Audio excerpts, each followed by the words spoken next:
Hello and welcome to the second part of my Lilac video tutorial series. This one will cover Relic Maze. I will leave a link in the description to the first part so that you can go start at the beginning, and I will eventually be compiling these all into a playlist. Okay, so Relic Maze is a big step up from Dragon Valley in terms of difficulty. The tricks are much more precise, there's a lot of them. This video is going to take a while, so I'll try to cover things quickly. The first thing is the boost through the gap, and what I mean by that is, here, I'll show you.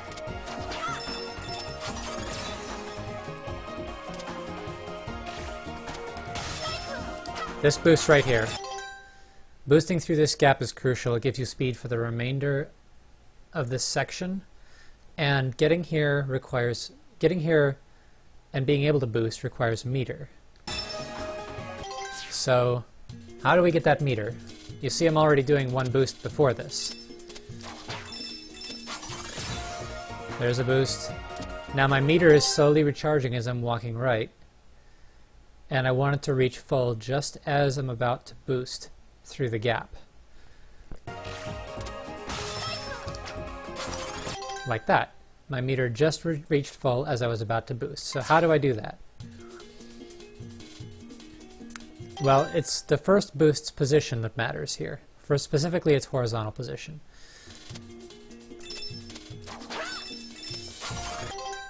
It's this. See how there's three trees in the background just behind Lilac? There's a thick one, a thin one, and then another thick one. She needs to be about at that thin one or further left to reach full meter. And this is why I don't do a jump dive or anything through here. I just do a little hop there, no jump dive there, because I don't want to maintain speed. I don't do a dive kick out of the boost, I don't do anything, because I need to recharge my meter for this other boost. So it saves time not to try to go as fast as possible through here. Just use Lilac's default walking speed to measure out a specific perfect boost charge. So then when you get here, jump, cyclone, cancel. You want to cancel high enough there so that you're not falling short, and then boost through the gap. This is the barrier trick to the start of the stage. This gives you so much speed through the rest of it, because watch this. See this? That gives you all that speed through that section, which is really, really necessary to get through the rest of the stage, to get through the rest of this section quickly, partly because of the jump over that wall, and partly because there are so many obstacles through the lower part of that stage. We really want to go over the top. So, at the beginning you just do a jump, or you can do a jump followed by a cyclone cancel to reach this platform. They're about equivalent. Generally, I favor the philosophy of staying in the air as little as possible, because staying in the air requires jumping, which requires moving up. So I try not to be airborne as much as possible for this, so I tend to favor the lower step. Malexia goes for the upper step with a cyclone cancel, I believe. But it really doesn't matter. And then the dive kick onto the slope. It's pretty much just as soon as you hit the top step there, just jump again, just do like a short jump and dive kick out of the top of it, and you'll land on this slope. So then you do a jump off the very start of the upslope here and try to boost no later than the narrow background tree I was talking about. If you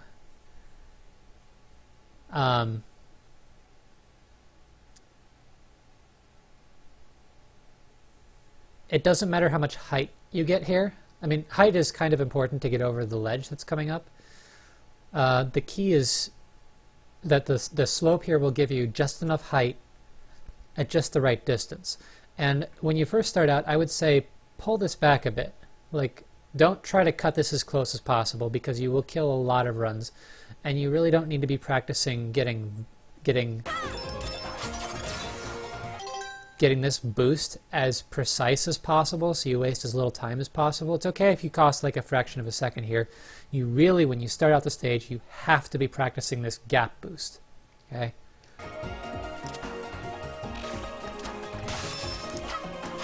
So you need to be getting to this point in the stage every single time. So if you have to sacrifice a tiny amount of time in the stage up to this point to get here every single time, do that. Because getting this boost is the biggest thing in the start of the stage. And one quirk about this boost, you can't, there's 3 rows of crystals, all right? So it's possible to miss the bottom row, but not the top row.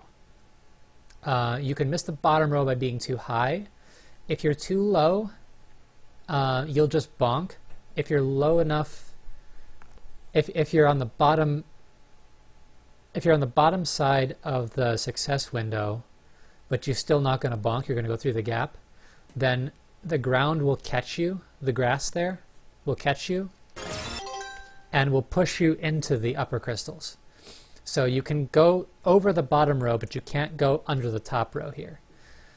And then the trick that happens afterward, right there, if you miss the bottom row of crystals and you start the boost far enough left, it is possible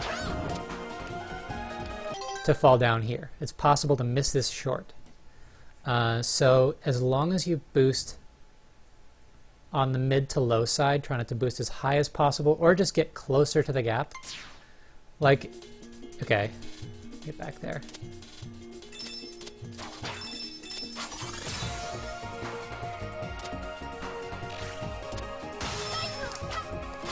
If you boost this close to the gap, you're not going to have a whole lot of trouble getting through and reaching the other side, even if you're high, even if you miss the bottom row. If you boost from a little further away, you might fall short. So let me get onto my high lives file so I don't have to keep restarting the stage again.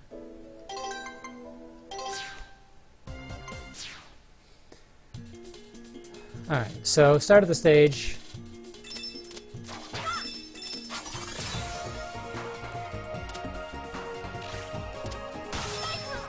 Everything should be pretty explanatory to this point. Canceling that cyclone is one of the tricks to this. Getting the biggest 2 pieces of getting this boost in time, having the meter for this boost, obviously aiming it correctly is a concern here, and I miss it sometimes still. But the biggest 2 considerations for even making the boost possible, having the meter for it, are the first boost, the diagonal boost that is done earlier in the stage, positioning that correctly, far enough left, but still high enough to clear the platform you're boosting over. And then the second element is getting the cyclone off the spring canceled at the right time. If you cancel too late, then your meter may not quite fill. Like if you're flying way over the top, and then you cancel significantly above where I am right now, then your meter may not fill by the time you drop to this position, and you're also descending faster, so it'll be harder to hit this. So it is kind of crucial to learn the timing of a good cancel for this. Let me see if I can get you guys a good cue for it. This is going to be a very general cue because this timing is not very critical. It's very generous timing. So that was a very low cyclone, so it wouldn't have worked anyway.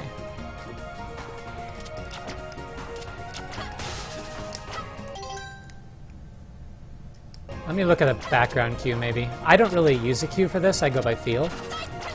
And part of that is because this is one of the first things I learned in the game. Like after learning Dragon Valley, this was the next thing that I learned. And it took me a while, there was no guide on it, and I had to figure out what was going on with the meter, and I had to do that. It took me like a week to figure out what was going wrong with this trick, and exactly what I was doing, and what I could do to make sure that it succeeded most of the time. And so I don't really have a visual cue for this. I think a background cue might work. Feel is definitely very strong for me though. Yeah, there's not going to be a real cue for this. It's going to be mostly timing. So just cancel about when you're, say, crossing the gap with the crystals. Cancel about at that height, and you should be fine. And then there's this dive kick. One feature of the dive kick is that if you start it before you land, or before you hit anything, really, if you start it before you hit a surface, the dive kick inertia freeze, the fact that the wind up of the dive kick freezes your inertia, will make you kind of do the roll off of the surface. So what I'm doing here is I'm dive kicking just before I hit the ground, which gives me the roll, and then the dive kick fires right after I run off the ledge. And that one, the cycles are off because I have restarted the stage, so that fire spitter is on his own cycle now. Like he's already started, so he's going to do what he wants.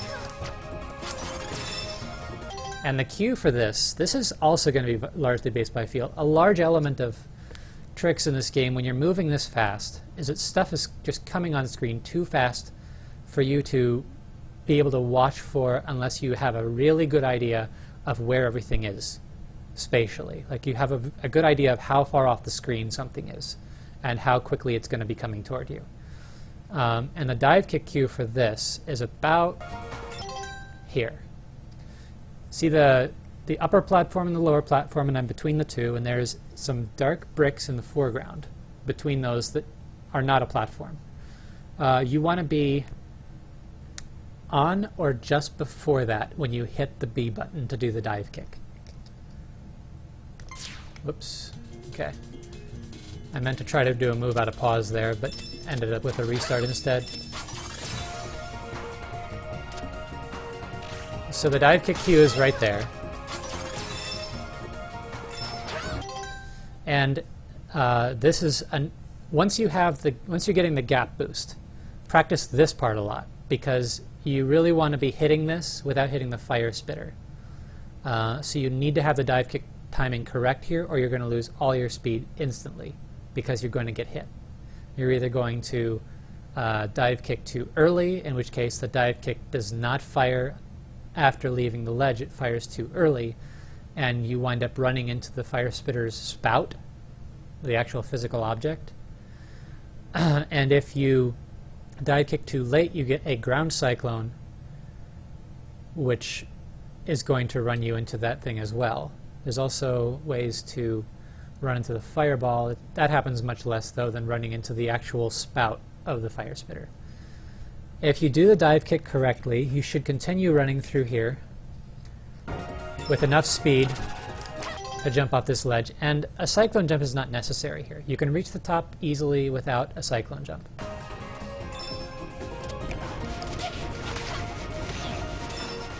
So I do need to cover backups because this is the second stage, not the first stage, and you might be on a full run or a race or something, and you want to recover from a mistake.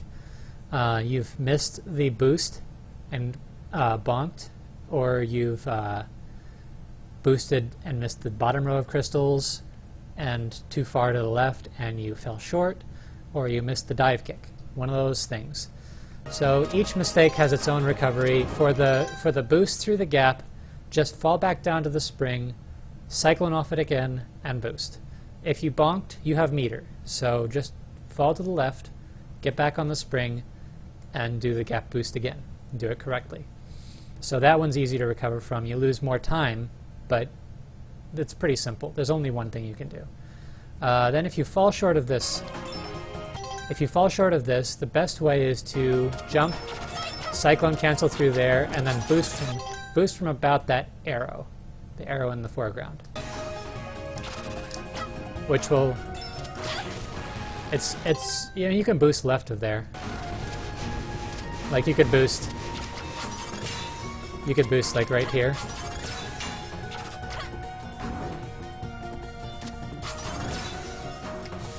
Yeah, so once you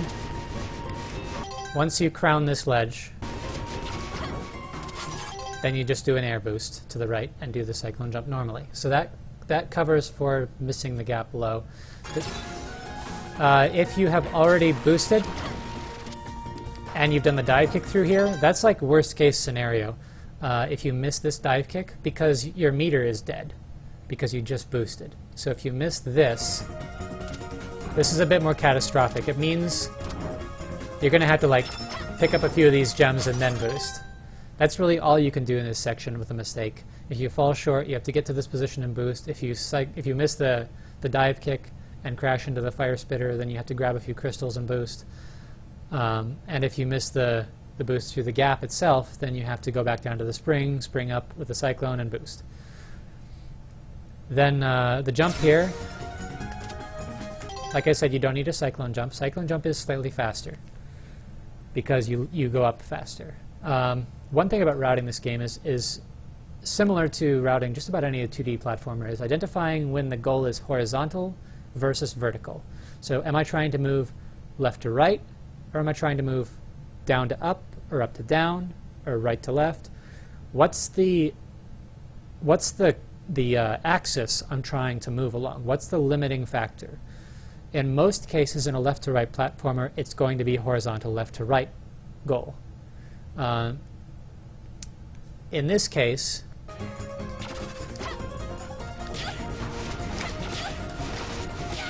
get out of my way. Okay, so in this case, we are trying to get left to right. The goal in this point, the bottleneck, is this bridge that can be broken. This is the bottleneck. Everybody must pass through here. So to get there, first the goal is horizontal. The goal is horizontal to reach this wall. So from here, the best thing you can do is boost. Then the goal here becomes vertical momentarily to reach the top here, but then it becomes horizontal again. You want to get far enough to the right so that you can drop onto that bridge. The quicker you get to the right, the faster you go. So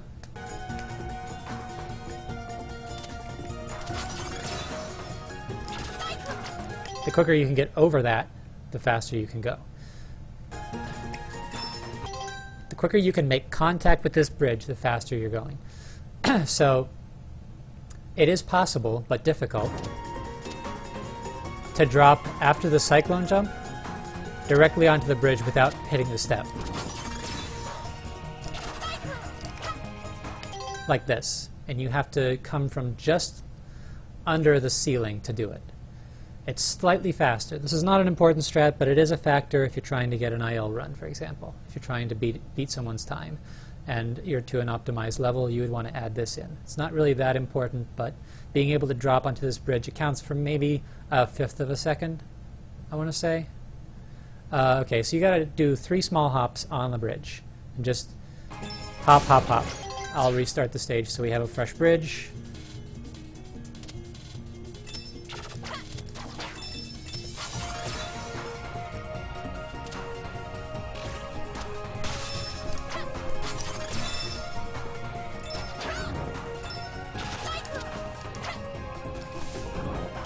So you do 3 small hops, and it is possible, if you tap the A button as lightly as possible, to land back on the bridge before the previous trigger has ended, and in that case you will not get another trigger. You have to trigger this bridge 3 times to get it to break.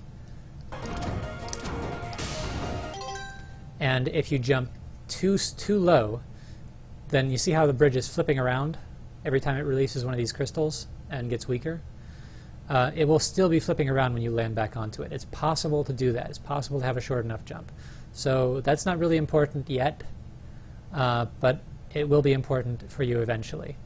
I'm going to restart the stage so I have some health. And I'm going to show a dive kick that you do not need to do right now. But for the sake of completeness, I will show it. It is a very small time gain.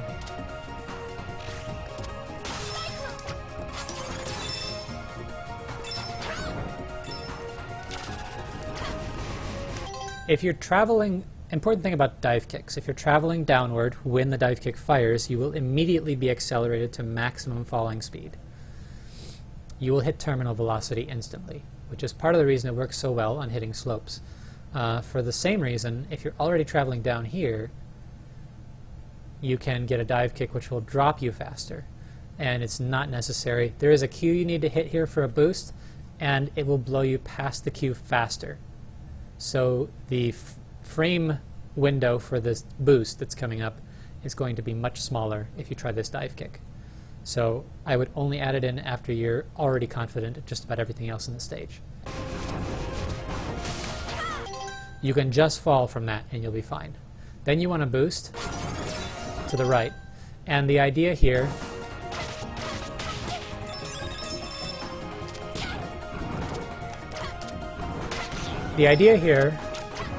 is to go under these fire spitters as high as possible, because you want to reach the ledge on the other side. So you can be too low, in which case you crash into this wall, which is very bad. That's like 3 seconds lost.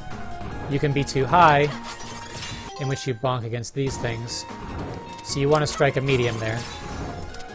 And then just a simple short jump as soon as you land. As soon as the boost ends and you've made contact with the ground, do a short jump to get over this little block, this little raise in the terrain. If you crash into that, not a huge deal. If you do crash into this, and you didn't jump in time, so you like hit the corner here,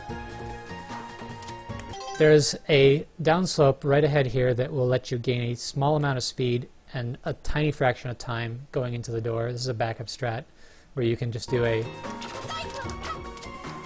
cyclone and a dive kick like that.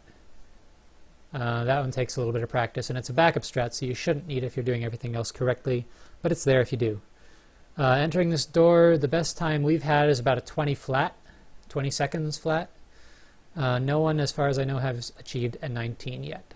I'm not sure it's possible, because I'm pretty sure I have done the level to this stage perfectly. Not as perfectly, but about as perfect as a human can do it. So, let's talk about this section. This section is split into two halves. There's an upper half and a lower half, and they are not connected physically. They're on the same map, but there is no passage going between them. So the upper half and the lower half are on the same map. Like the upper half, where you would end up if you went through the purple door in the here. I'll show you. If you played the game casually, you know this already, but just for the sake of completeness, there is a purple door, and there is a lower door. There's a yellow door, and both these doors put you on the same game screen. The purple door's destination is right above us. It exists on the same surface. So there's no corridor leading between those two. There's no way to jump up there from down here, according to the game designers. We have a way to get up there, and as a result, we never have to go through the purple door. So first, jump off that downslope, and just a short hop will get you right onto this hang bar, which you travel down. As soon as the hang bar stops moving, you jump, do a quick little cyclone cancel to get to the right hang bar here. And this is going to raise the stairs in front of me. We're going down first because we have to hit both the buttons below and kill the mini-boss above. And that will open both triggers so we can go back into the main area and go through the center door to continue the stage. So we got to complete both areas. Completing this area first because we're going to do a zip to get to the upper area, and we can't go backward. So we have to do the lower section first. So when you land on this hang bar, it's going to make these stairs pop up, and you'll have a staircase leading down. And you want to jump back onto it as soon as the stairs stop moving. You want to jump such that, like that, I landed back on the hang bar as soon as the stairs stopped moving, so it triggered it again, and they started moving down. If I were to take this natural route, I would end up going around this way.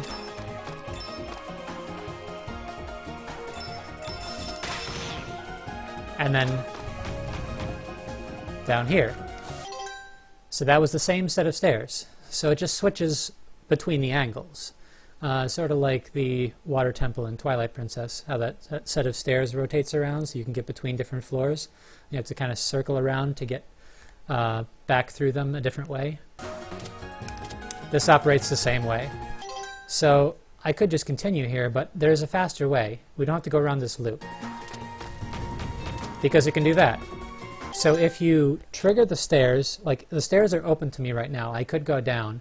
If you jump back on the hang bar, let go as soon as you grab it by pressing down and jump. And then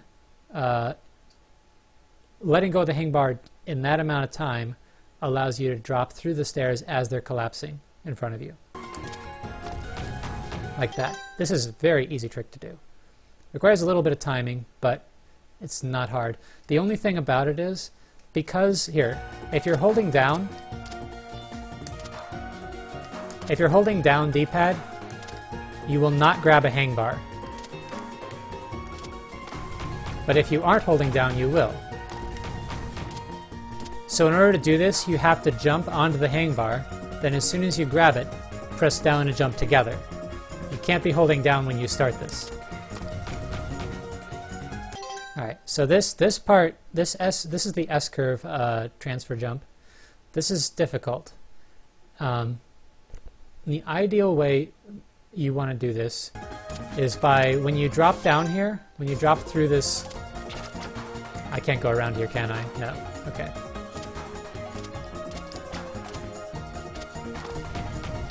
So when you drop down here, ideally you want to hit the second step. Like this. It's possible to hit the third step, so you don't want to just be holding right or you'll hit the third step. You want to hold right just enough so that you land on this second step, and running off this step will put you on this downslope and you'll gain speed. This is not possible from the third or first step, only from the second. So you gain speed here, and now you're running around this. And the way to transfer between... What you're trying to do is this. Okay. If I could do it without a pause. Okay, let's just do this. Yeah. So second step, come around here. That was perfect right there. That is exactly what you want to happen. That is the fastest possible way to do that. It's very hard to do though. It's not hard to get a lesser version of this. So the cue for the jump is, okay, you see how just to the right of Lilac there are 3 colors of bricks. There's green bricks, there's brown bricks, and there's very light tan bricks. And right in front of her there's 4 light tan bricks. There's 2 close to her, 1 a little further away, and then 1 closer, but cut off by the curved slope. So those 4 bricks, the bottom of the last brick, the one that's cut off by the slope, where the bottom line of that meets the curved slope, let's see. The top of the paused display. The paused display has 2 light blue lines, one on top, one on bottom, and a dark blue frame behind it. The top line is now going directly through the spot on the slope where you need to be jumping from. To get this jump correctly, without causing any air drag, okay, you're holding left here, but as soon as you get onto the bottom of this, you're trying to move right. Because you're still attached, the game is still allowing you to keep your speed by holding left. As soon as you jump, you're no longer attached to this surface.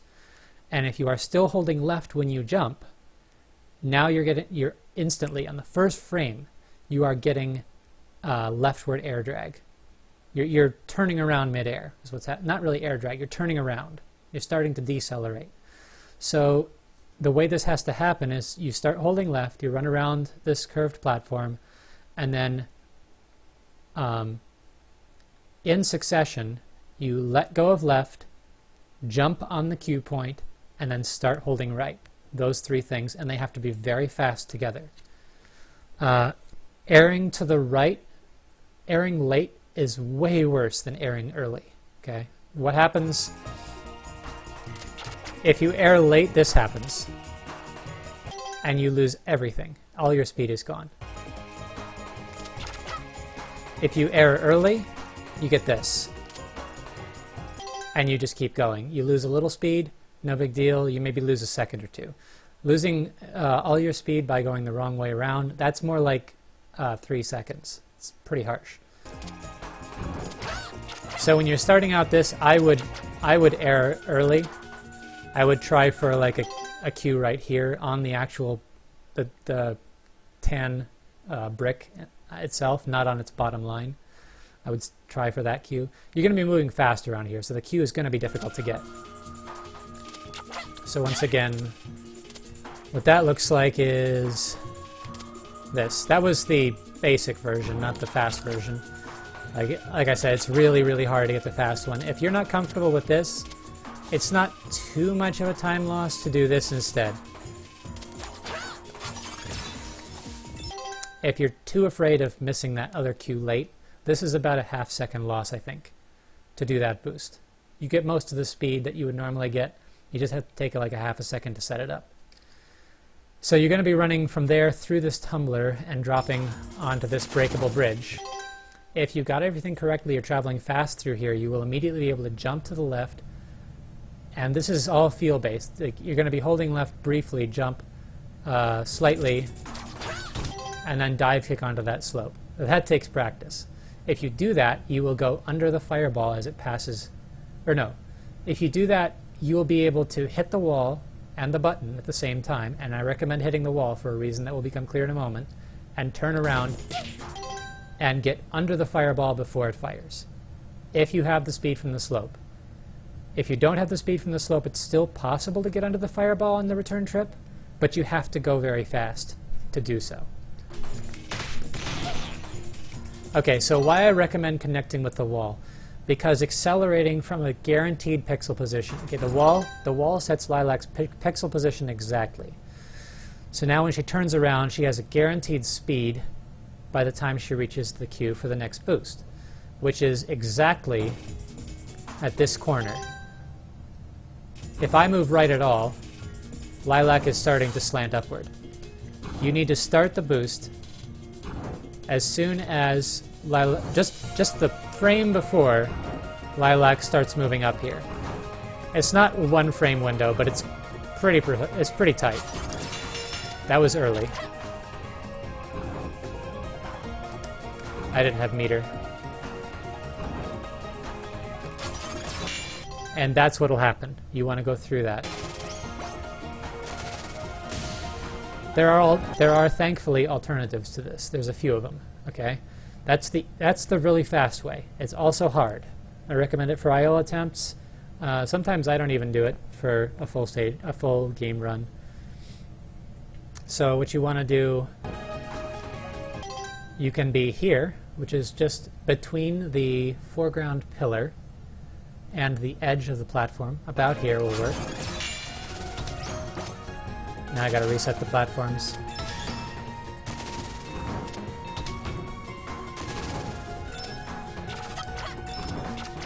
You can also jump here and boost when Lilac is on the corner of the ceiling. Like that. That's the exact position you want for that.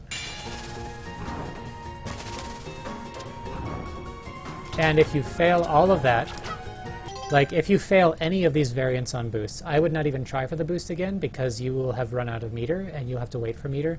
The fastest way at that point is just to break the bridge and bounce off the spring. And how that should happen, here, let me get back in here so the bridge is still there.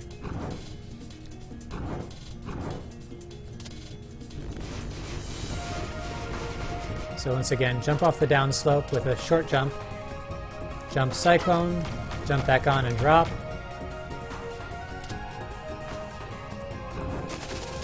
Oh, it's gone. That's right, okay. The checkpoint here, even though I'm hitting restart, it will preserve the fact that I have pressed the buttons in this area. So the fact that I've triggered the lights to come on and the lower section is complete, that will be saved. And that plays into a restart warp that we do in a little bit. So what you want to do for this bridge is get on the center of it first. Like as you're hopping to destroy it, work your way to the center of it so that as soon as it is destroyed, you will fall on that spring. And if you cyclone off of it, if you cyclone off the spring and hold right as soon as you enter the tumbler, you will do this.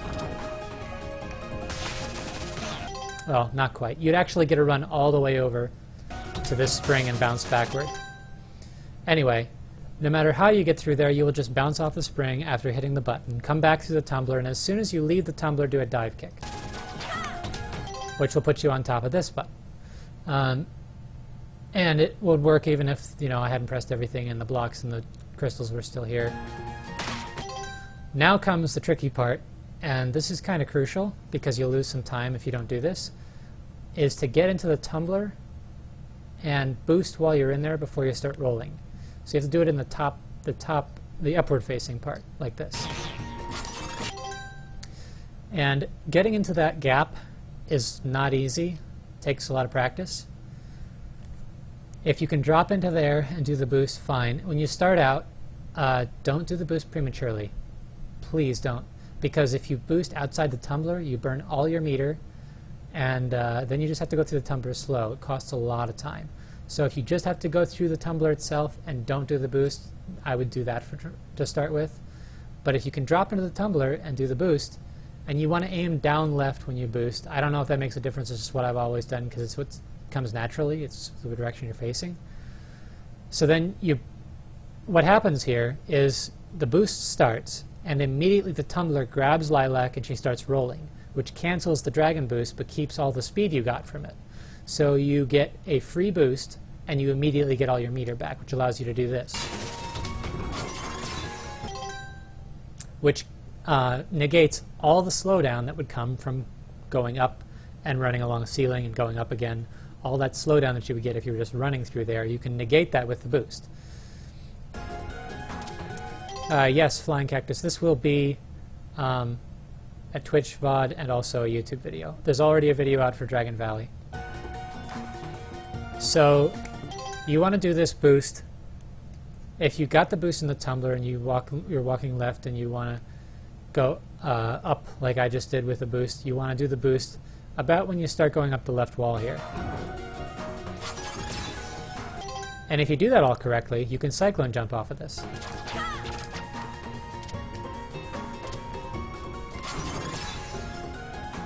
That was not the correct position.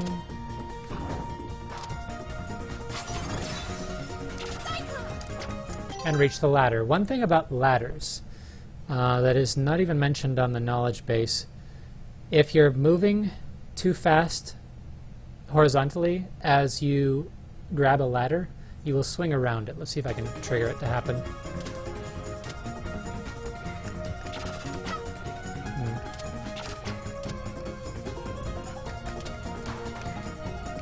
Maybe I have to do this.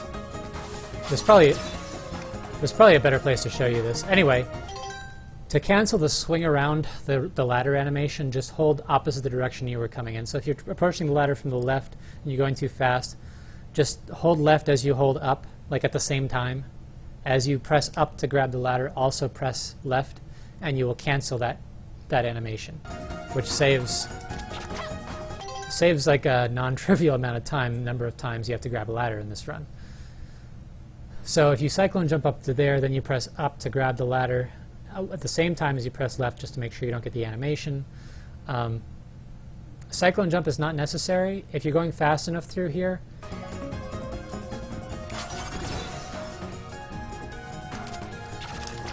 you can, if necessary, just do a regular jump and a cyclone cancel to get up here, then hit the ladder. So that's a couple options through there. Okay, ladders. Mila doesn't have to worry about this because she has a very fast climbing speed, and Carol doesn't have to worry about it usually because a ladder is usually up against a wall, and Carol has a wall jump. For Lilac, we have to do ladder jumps for the most part. So ladder jumps are just a jump, regab, jump, regab, jump, regab. You can do that pretty fast.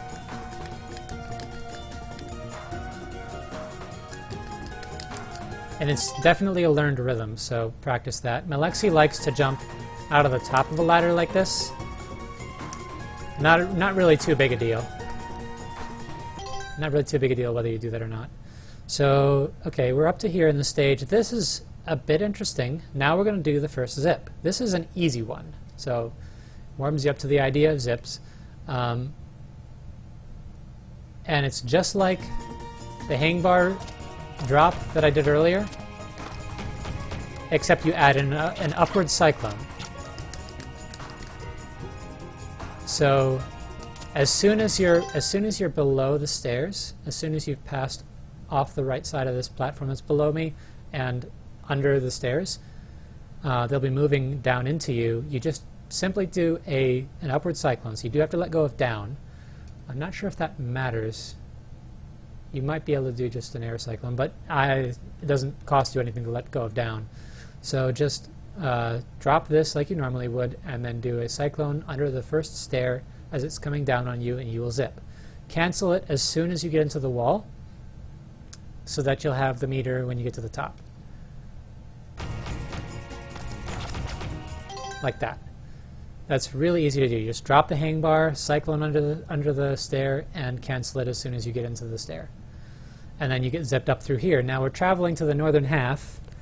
And I mentioned in the Dragon Valley video that if you're pushing against a wall, which you can do this while traveling through a wall during a zip, you will not be able to dragon boost. So do not press right during this zip. What you want to do is learn the correct timing, and I'm not really going to give you a cue for this because there isn't really one. The wall is moving really fast. I mean, if you wanted to figure out some kind of cue for this, you could. I just use some basic timing, and you can learn this just through experience. And I would err on the late side, because if you boost too soon, you'll get a really weird boost out of the ground when you stop. So just try to boost late rather than early here, so that you're already in the air when you start the boost. Yes, all three characters can do this. Mila uses the flutter, and Carol uses a wall jump. So you want to just start the boost while you're in the wall, and do a diagonal boost out with a dive kick at the end.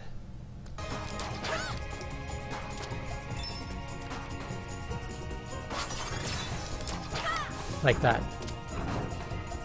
And like I said, you can boost while you're in the wall, and that sets up the boost prior to it actually going off. So the boost will happen as soon as you surface. But err on the late side, because if you haven't surfaced yet, you will collide with the inside of the wall, and you'll get a very strange boost, or just not a boost at all. So do this, dive kick. Now here, to get under this fire spitter, right here, you have to do a jump dive. Like, there's a few ways you can do this, but the fastest way is to do a very quick jump dive. It has to have an A and B press that are frames apart from each other. It has to be very, very quick. That was too quick, or late. Okay, that was not far enough apart.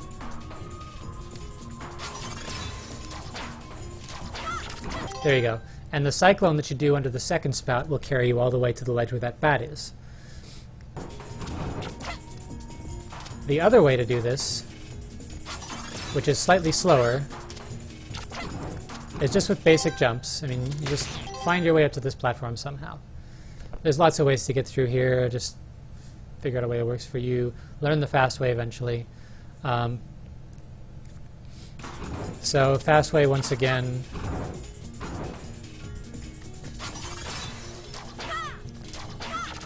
which I didn't get right, but you get the idea. The cyclone under the second spout will carry you up to here. And now these blocks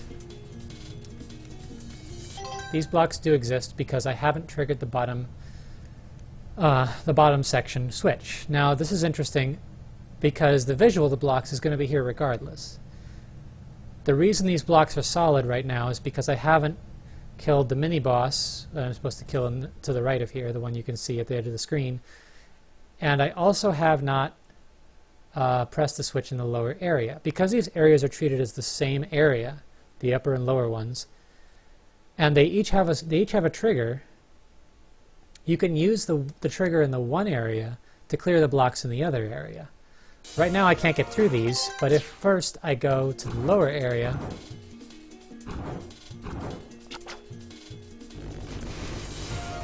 and do everything down here,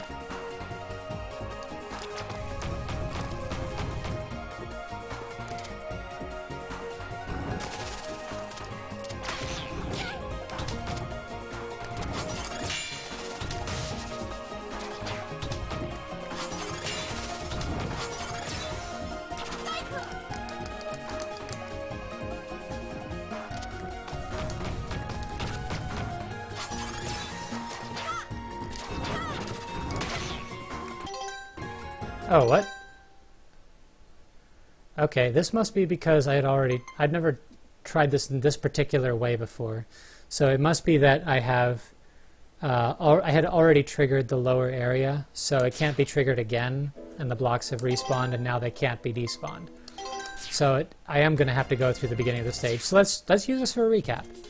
So first a hop and a cyclone jump, boost in front of the narrow tree, don't do anything to increase speed, cyclone, boost through the gap, dive kick just before you land, cyclone jump off the upslope, 3 short hops, dive kick is optional, short hop to get over that cliff. Okay, now this area again.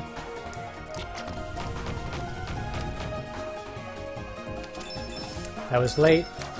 And the backup for that is trying to dive kick on the lower left slope like that, like I just did.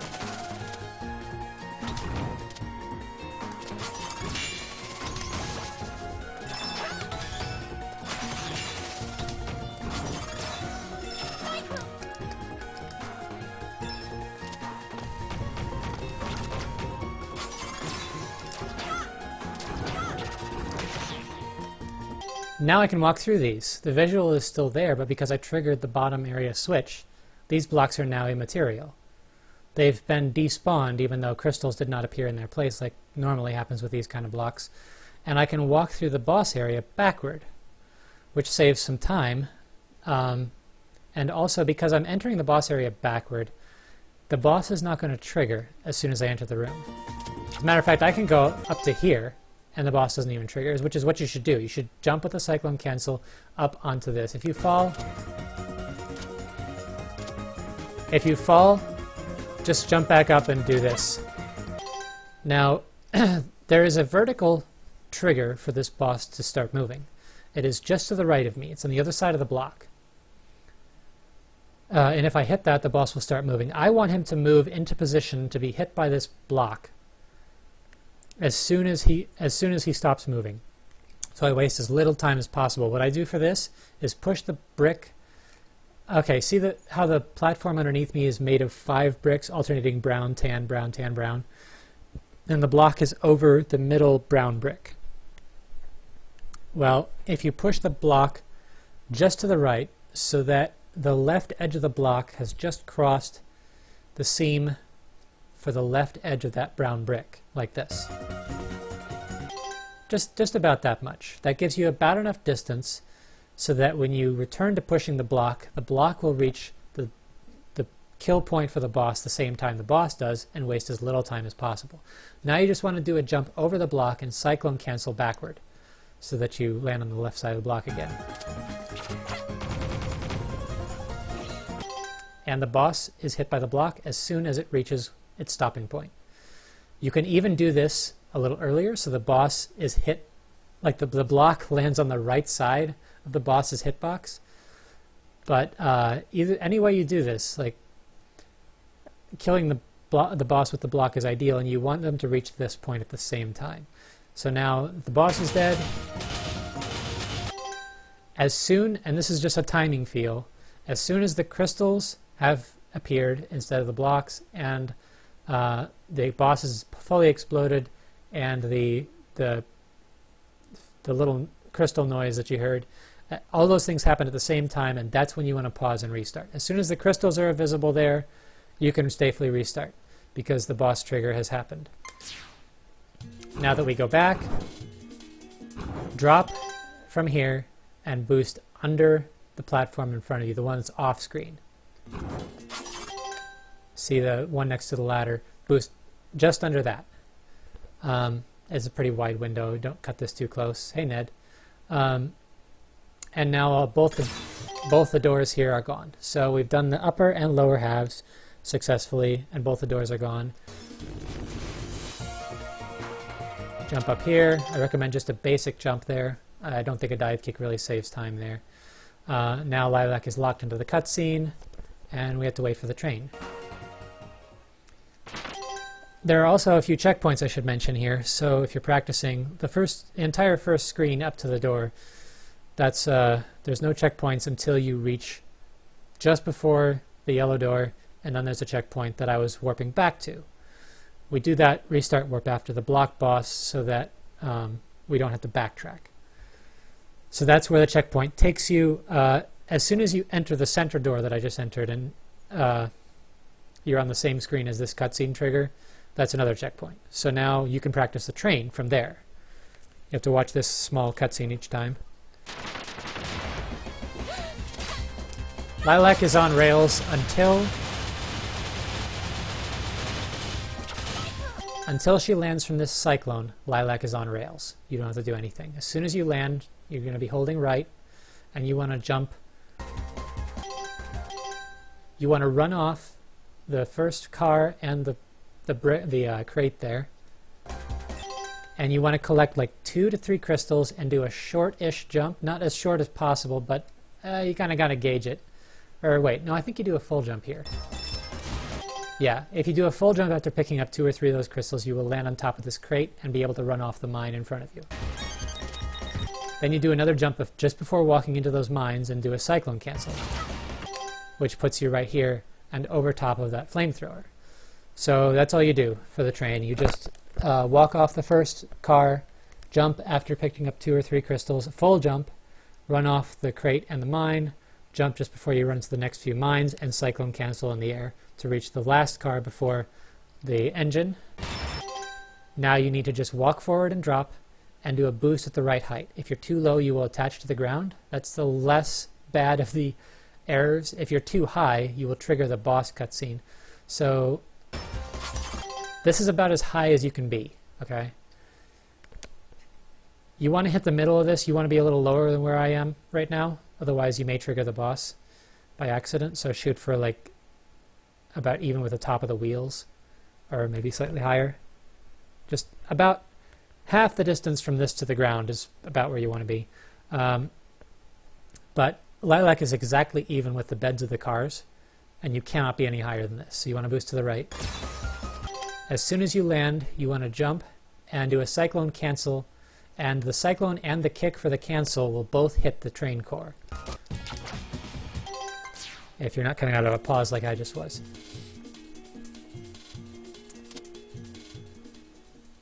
I was doing these tutorials for information. It's turned out to be a pretty good source of comedy, though. So, recap. Walk off the first car, jump after 2 crystals, cyclone cancel, boost. As soon as you land, jump, cyclone cancel, get the cyclone and the kick to both hit the train core, and then kick again in place. Hopefully you stop moving and you get 3 ticks. Kinda like that, but a little lower.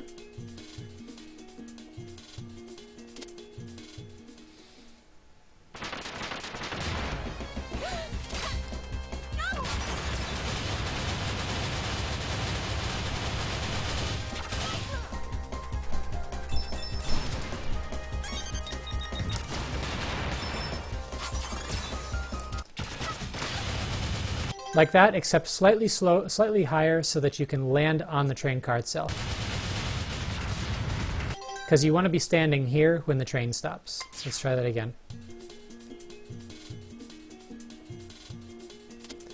Also, you notice the meter is now moving off screen. As soon as you enter a cutscene like this, meter stops filling. So watch what happens. The meter stopped filling as it was going off screen. Now when it comes back on screen,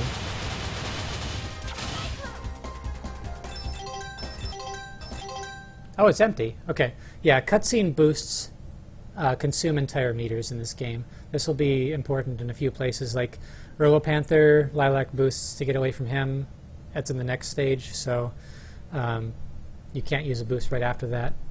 So let's see. Dump, dump, cyclone cancel. Okay, that was about what you want to have happen. And the recoil from the explosion should put Lilac toward the end of the engine. Okay, now you'll have to get a timing feel for this when you want to run off the front end of the engine and start boosting on the ground. Because you used a cyclone right after a boost, it's going to take a little while for your meter to regenerate here.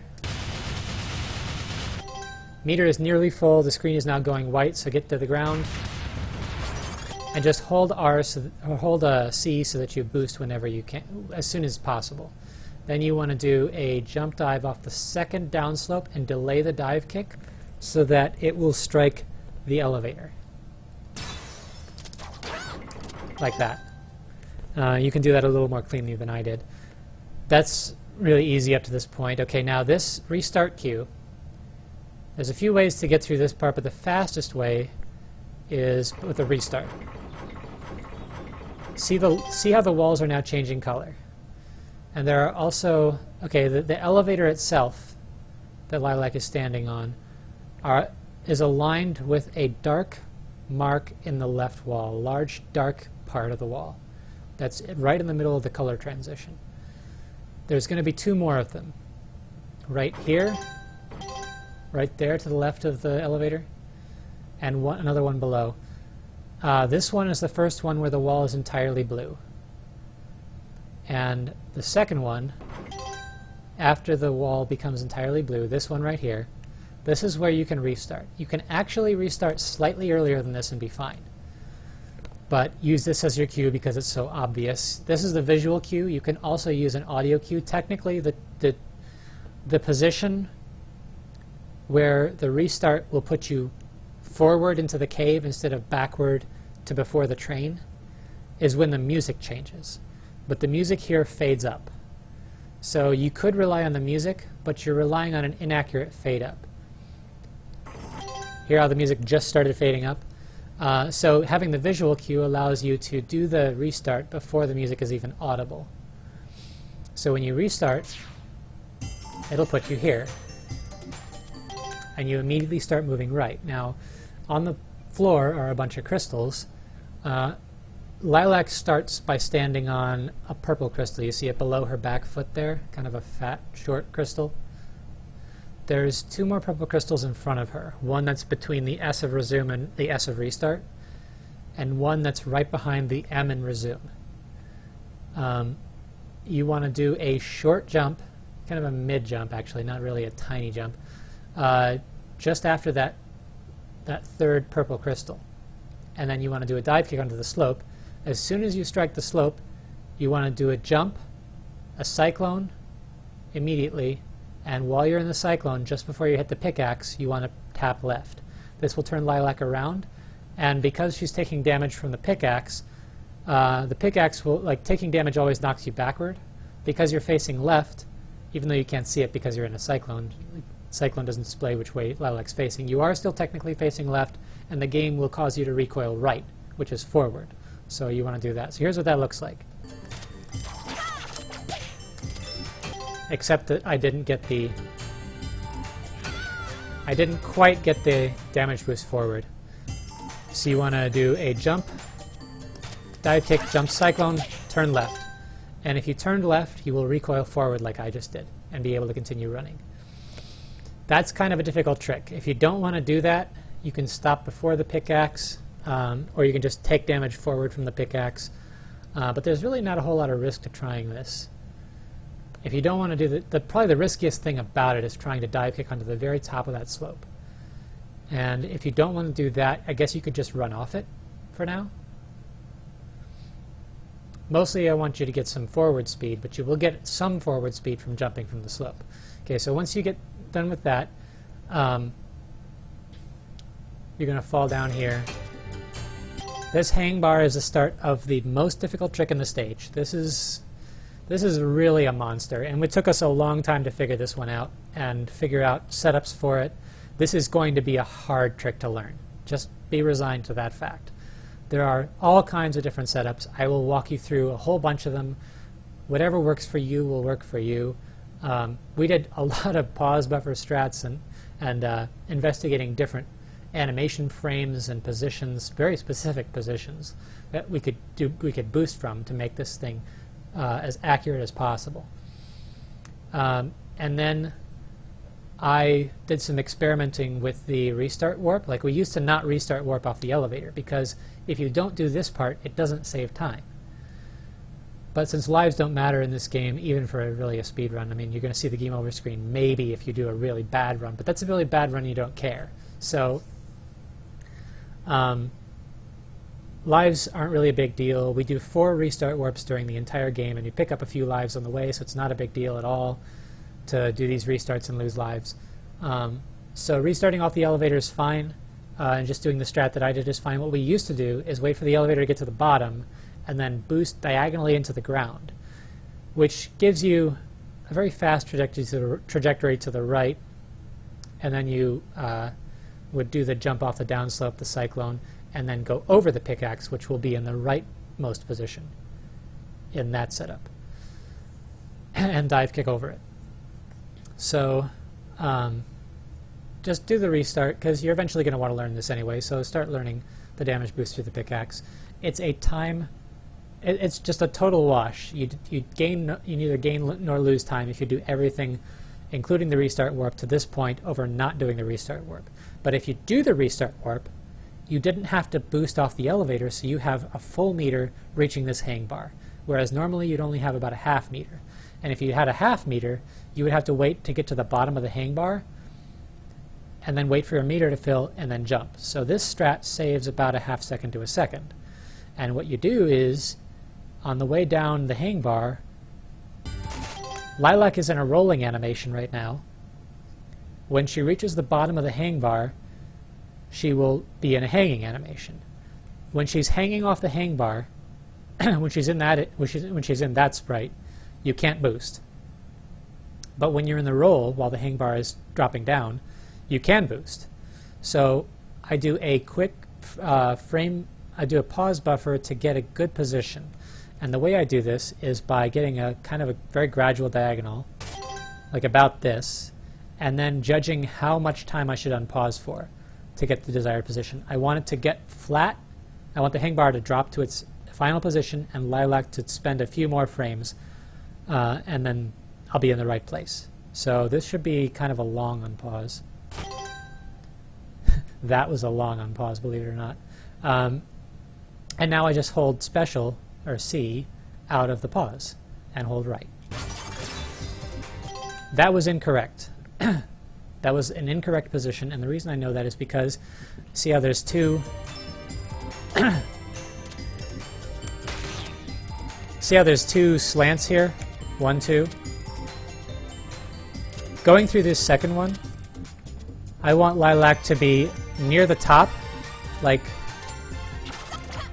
in the top half of this gap. Let's see if I can show you what it looks like.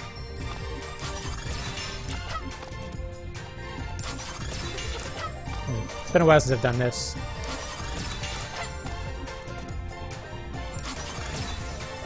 That would not have been correct.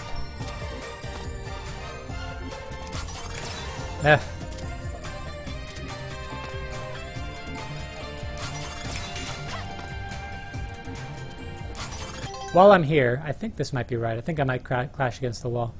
This position, okay, yeah, that was too low. You want to be just very slightly higher than that, and it's a timing between A and C, A first then C, while holding forward, that you have to, it's really precise and requires a lot of muscle memory, and this is how I used to do it. I think this is it. No.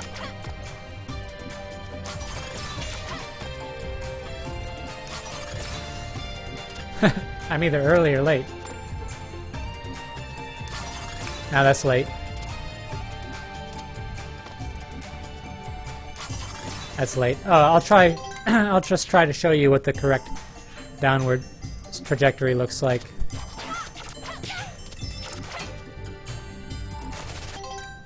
This way. Okay.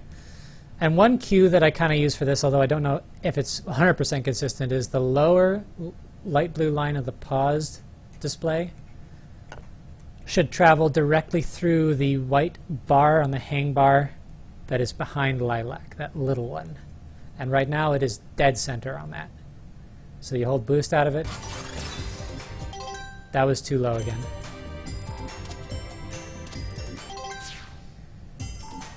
So you're starting to see why this trick is so difficult to be consistent with. Oh, one thing about damage boosting through that pickaxe is that if you do a cyclone cancel just as you hit the pickaxe, or like slightly before, you will clash with the pickaxe, do a parry, even though you're traveling backward. And even though Lilac cries out and sounds like she took damage, she doesn't flash red, and I think she doesn't take damage. I haven't really paid attention to it. It's not an important part of the trick, but you can add that in there. So now, okay, this is a little high.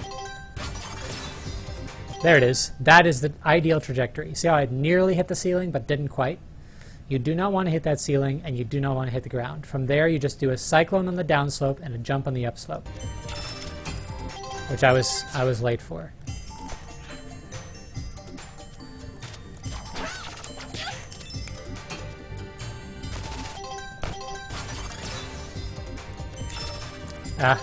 That jump was early, so I was on the flat, not on the upslope when it happened.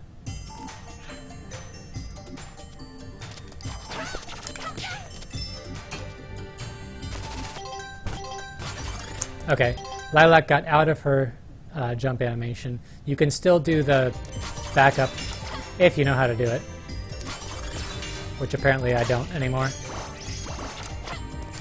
There it is. That was the correct position. So if you freeze frame what I just did and screenshot that, that's the correct position to jump and boost from the hang bar itself after you've landed. And then you will fly right, you'll get the correct trajectory here and do the cyclone jump ideally. And I was early again. And this is not the only trajectory through these little downspout things after the hang bar that works, but it is the easiest to get. It is the easiest to get this cyclone jump from, by far. Malexi actually has a hard time with this one because he relies on cyclone jumps from other positions that are much harder, because he tends to throw dive kicks in there and land on the downslopes as well. Mostly you just need a lot of speed, which relies on you hitting downslopes here. You can't just rely on the boost speed itself.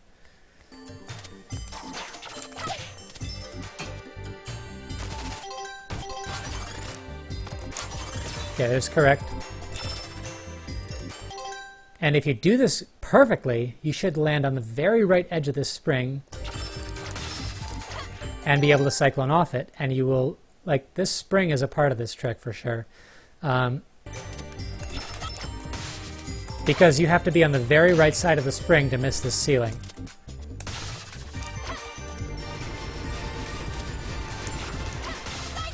See how I hit the ceiling there? And there. You really do have to be as far right as you can comfortably be on this spring. If you miss this spring and hit the ceiling, just take this spring up. Don't try to get the diagonal one if you miss it the first time. Just take the vertical spring. Okay, so a few alternatives for this. There's lots of options. One thing Malexi found is, I think you can do this.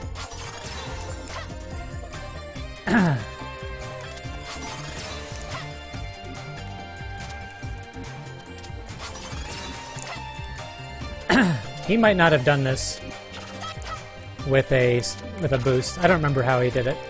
But you can get on the ceiling there and then do an uppercut just as you leave the ceiling.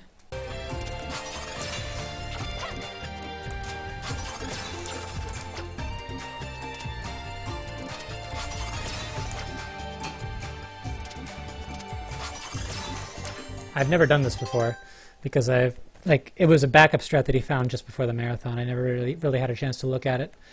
But you can do an uppercut and then a cyclone out of the uppercut and just barely reach that upper spring. It's still slower than the cyclone jump, but it's not that much slower. The standard option we used to do was boost from over here. See the foreground girder? There's two background girders and then a foreground one that the pickaxe is nearby. If you are just to the left of that and jump vertically and boost to the top of your jump,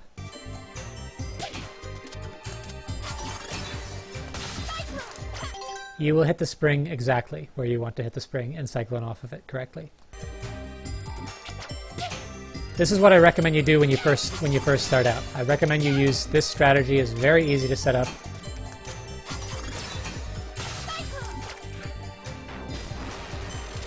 Lilac's, okay, one thing about this pickaxe's arc, if you're waiting to jump and you want the pickaxe to go by first, don't stand right next to the girder. Stand like where I am right now, slightly separated from the girder. If you stand here, you die. Or get hit.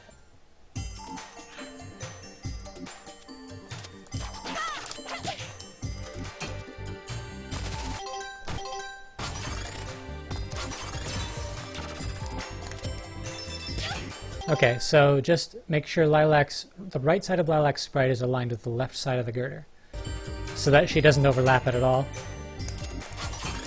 Boost. And that boost is without holding A, so you just let the boost die, and you'll land right on the spring. And then just cyclone off the spring, and you'll be on the very right corner of the spring, and you'll get exactly the right spin up to the top.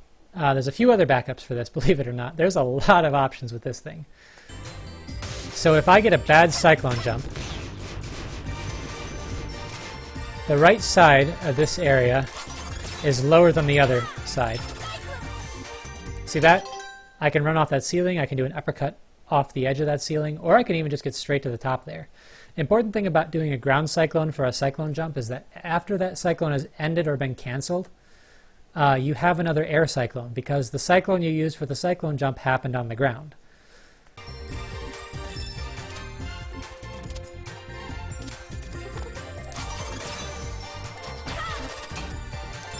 So if you happen to be low for the left side, you can actually make it over here to the right side.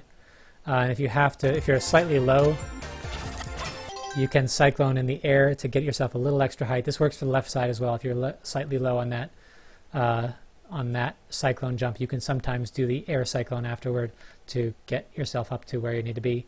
And from over here, you can just jump and cyclone over to the other side. So there's pretty much all the strategies for this area that matter. There's a couple other simple ones that don't really matter that much. The cyclone jump itself is really hard, so as I said, just start out by doing this boost strategy. This is really easy. Okay, so that was a lot of time spent on one trick, but I promise that was the worst. That's the longest we're going to have to spend on any trick in this stage. Except for Manalith, because Manalith is awful. So, okay. Jump onto this hang bar and immediately jump off and cyclone cancel. Or I guess wait for those stairs to just before they pass you is when you want to jump off that. Then jump onto this hang bar, and you should have, like, if you boosted down below, if you did the boost that I recommend for new players, your meter will not quite have filled if you do everything after that correctly. Like, you will get to this, and I slowed down a little bit, so my meter is not quite full, but when you get to this hang bar, watch your meter, and if it's not quite full, don't immediately jump for the boost. What you want to do is jump and boost up here, but if your meter is too low, if it's slightly below full by this point, your boost will end up happening lower because it will be delayed, and you will bonk the corner here and fall back down. So then when the boost is done, you just do a dive kick, and that's the end of the screen. There is a quirk that I'm not sure still exists in the current version of the game. It did exist in older versions. I think they may have patched it because I haven't seen it in a while, where if you run off this screen, sometimes you just do not trigger the loading zone. I haven't seen it in a long time. If it happens, you have to run back left onto the screen and then turn around and enter the loading zone again. But it's really dumb, and they probably patched it. I think it's just because they made the loading zone too small, and Lilac just zooms past it. Her position is left of it and then right of it without actually hitting it. That's my theory. Doesn't really matter. It used to happen, it doesn't anymore. So just run off the right side onto this screen. Your meter will not be quite full here, assuming you did the boost on the previous screen. To get it full, kick this chest, and the orbs that pop out of it will attract to you. While they're attracting to you, jump so that Lilac's sprite is about half covering those dark bricks behind the chest, and against the ceiling do a boost like this. See how the start of the boost position was halfway in front of those dark bricks, and I boosted immediately to the right. You can be a little left or right of this. What really matters for this boost is where you put the dive kick after it, because the dive kick can go straight down this spout here, like that. That's what you want.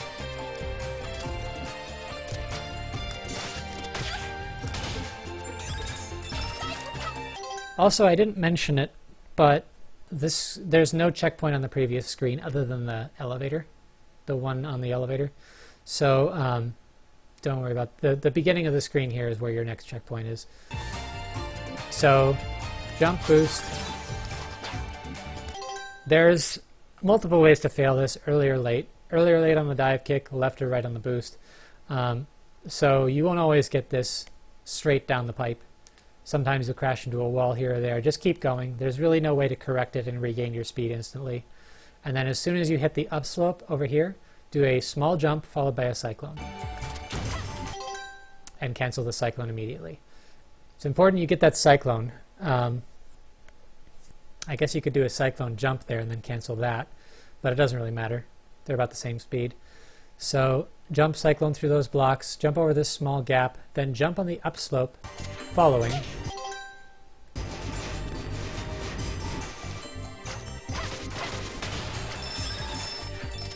I'm getting rid of him because I'm going to show you a neat trick in a minute here. Jump on the beginning of this upslope and boost at the top of your jump to the right. So get a good idea of where the height is for this, because you don't necessarily want to boost at the very top of your jump, as it will make the next trick slightly more awkward. You want to boost so that you're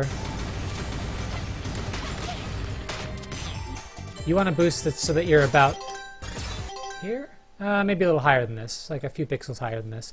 What you want to avoid, you want to be as close to the ground without Lilac's boost breaking the floor, because if it breaks the floor, then she gets halted by a few frames. This is just, it's not a big time saver. You don't have to worry about this, right?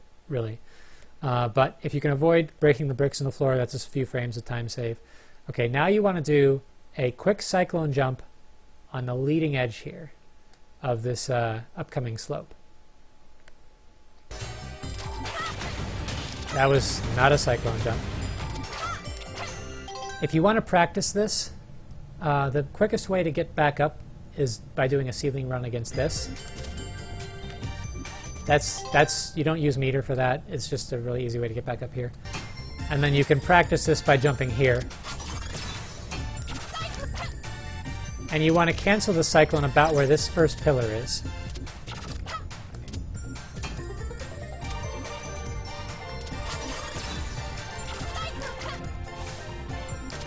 If you're very lucky, you'll land on top of the bulb and you can jump immediately. If you're not lucky, then you will land to either side of the bulb and you have to jump on top of it, then jump in cyclone. You don't have enough height from a basic jump to get up there from any position. You can do a high uppercut here if you really want. Also, when you land on that upper platform, this is a checkpoint. This is a checkpoint trigger. So as soon as you reach this, you'll have to backtrack to the start of the screen. So if you want to practice to this point, just don't reach this ledge and you won't have to restart from the beginning of the screen. Let's see, what else? If you happen to fall short, if you fall short and you wind up down here, like the path below me where the crystals are, that was opened up by a drill. So that won't be open when you first get here. So if you fall short of this with the cyclone jump, then you'll be down here. You won't be all the way down there. And then you can just run to the right and jump on this guy. That's the fastest way to recover. Like getting up onto the platform where the health is and then doing a jump off the health flower or a high uppercut, that is slower. You just want to use this elevator if you fail. And the other thing is, this earth shield can be useful for beginners. If you want to get this, there are problems there's one problem I can think of that arises because of the earth shield, and I'll point it out when we get to it. It's a little bit later. But getting the earth shield is by and large safer for a new player. It will help you a lot on Manalith. So if you can keep it for Manalith, I would try to get it now, for now, and then try to wean yourself from it later. A dive kick from that beginning of that downslope will put you about down here. There's multiple arcs for that because, you know, that's a curved downslope. So it can put you all manner of places, and you'll just learn where you'll land from experience. There is a crystal spitting enemy right above here, just above where Lilac is standing right now, that will interfere a little bit. You might get hit by him, because when you grab a shield, see how there was a delay between hitting the shield and collecting the shield, like the shield actually forming around Lilac? You can get hit during that, which is, you know, it's not a huge deal, especially if you're at the stage where you're still getting the shield. So just bear in mind that you can get hit by that guy before the shield activates. You also don't want to get hit by the mine, so either kick that from about this far away. You want the kick to hit the mine, but Lilac not to be close enough to the mine to get hit by the explosion.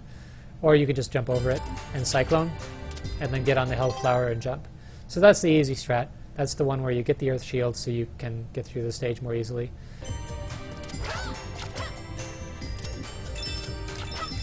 These crystals used to be a factor, they're not really anymore. They will be attracted to you since you have the earth shield, if you happen to have it. Also, these enemies, these crystal spitting enemies, the crystals are reflected by the earth shield, if I can get it to happen. Like that. This is one of the attacks that the earth shield makes you immune to. There aren't very many. Another one is the forward crystal shooting enemies. They do like an upper crystal and a lower crystal. They're found in Thermal Base and Battle Glacier. Off the top of my head. Okay, so after this, going under here is slow, so Lilac just wants to break the right wall here. And you want to boost. You want to boost at the, like, as soon as she's passed entirely in front of this column in the background. That's where you want to boost. Don't try to boost left of there. For starters, I would say boost a little bit right of there, just to be safe, because you don't want to fail that boost and fall down. If you do that, then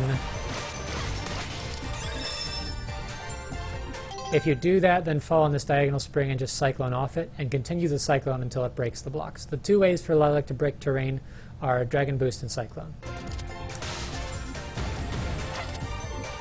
As soon as you boost to the right here, you want to climb down and immediately drop this ladder. Now this flamethrower enemy will be in different positions based on how fast you got here. If you got here as fast as possible, he will be on the far right side of this platform, and he will start spitting fire before you get past him. In that case, I recommend a small hop over him. If he's in this position, I would say just back up, and you might want to kill him since the fire is just going to be in the way, and you'll either get hit and lose a little bit of time, or if you have the earth shield, you'll lose a hit on the earth shield, which might be something you want to keep. As soon as you've figured out your way around this guy, whether you've hopped over him if he's moving toward you, or if you've kicked him because he's moving away from you, you might also get hit just because he's at a bad position. The more consistent you get to the stage, the more consistent this guy's position will be. Then you just want to kick this crate, because your meter, you just use a boost to get through the wall, your meter is not quite full yet. Grab the crystals. Don't bother going back up to the platform on the left where the flamethrower is. Just get down here, collect any crystals. You might have to left, right briefly, and hold boost so that you boost as soon as possible. Okay, now this part, this is a bit tricky, and I can't reset it easily. I'll reset it a few times, but I'm going to have to come from the previous checkpoint to get here again. So you want to hold right briefly after running off the ceiling. And then you want to start walking left. You don't want to land on here. You want to stop your horizontal movement directly over the gap so that you fall down. So kind of like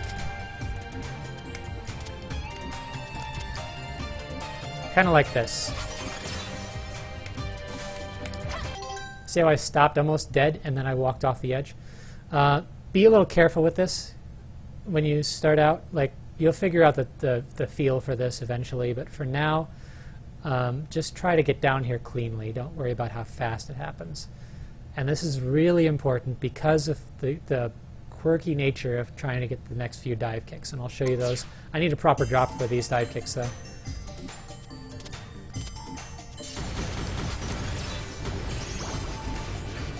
kick, charge up. Okay, immediately, as soon as you start falling, you should be dive kicking and Lilac should be facing left. Then just before you land, you tap right and jump dive. And I did not get that correctly because I waited too long before dive kicking, but I'll show you the whole thing as in a row.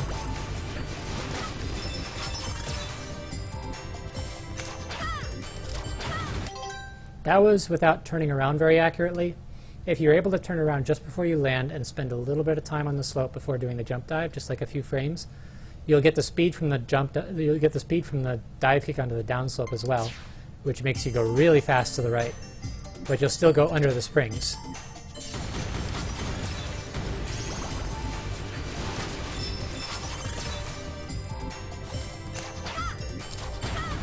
Like that. That's what you want to have happen right there. That skips the bounce off the springs forward and backward.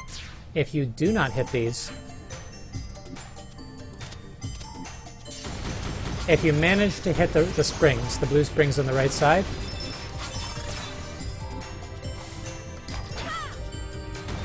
the proper response should be immediately to either drop and boost or to hold left and then bounce off the orange springs and hold right.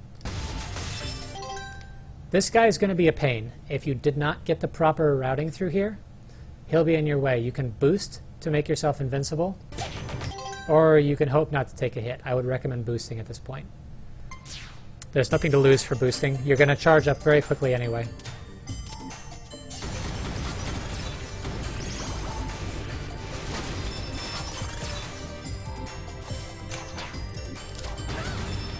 So as soon as you come around here, just holding right, you will fly onto a spring, a pair of springs coming up. There'll be blue springs. The proper response to those springs is to cyclone off of them, like you would normally cyclone off of other springs, but immediately after cycloning, hold down. And you do not want to start pressing down before you press B, or press A to cyclone. If you press down before you hit the cyclone, then you will get a downward cyclone and all your upward movement will stop. So you do cyclone down, and that will carry you through all of these bricks. You do need to cancel the cyclone here before you run into the wall. Like if you keep going, there's another little alcove here, so you could either stop there or you could cancel it. Just don't cancel early, or you'll have to, you'll have to cyclone again in place, like this.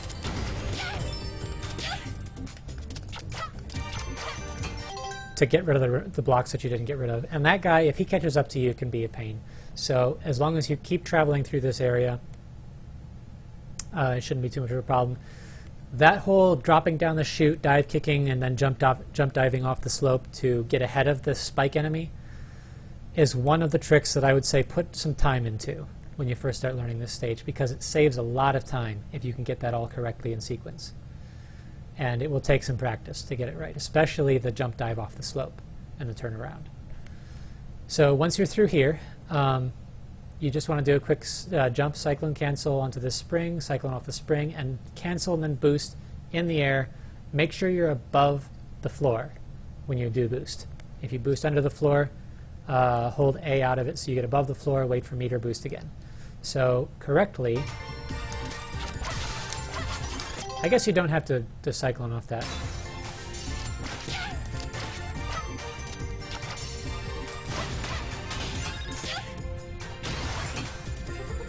What just happened there? Ah, I've never seen him do that before.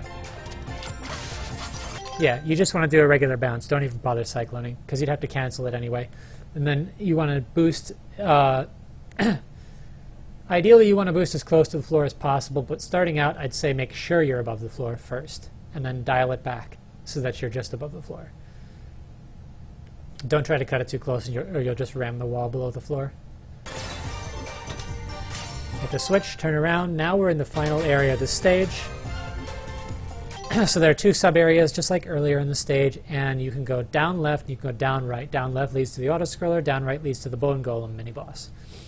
And the fastest way through here is left to right. So just at the very start, you can do a jump dive kick to get around this platform onto the ladder, then drop the ladders like this. That's not necessary, but it does speed up a tiny bit. So then through the door. Now we're in downward auto-scroller. And some people like to sit on the bench here. Some people like to goof around. I just follow the auto-scroller because I don't really care, and I like to do kicks to the music to pass the time. Important thing about this auto-scroller while going down. If you have the earth shield, you can't do this, which is what I was mentioning earlier about the earth shield causing a problem. Because it attracts crystals to you, you're going to need meter on the way back up. When you get to the bottom, you'll do a boost immediately, then you will need meter again to do a second boost on the way out. The only way to be consistent about getting that meter exactly when you need to without slowing down at all is by collecting crystals in the bottom of this area, and you can't do that if you've attracted all the crystals to you on the way down with the earth shield. So as you see me going down, I pass those crystals, the earth shield would collect them automatically.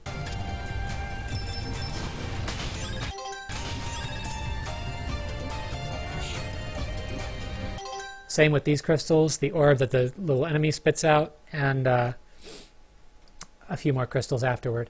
So when you reach this point where you're on the right side here and it's going down past this wall, hold left and just keep holding left and you'll make it to the button.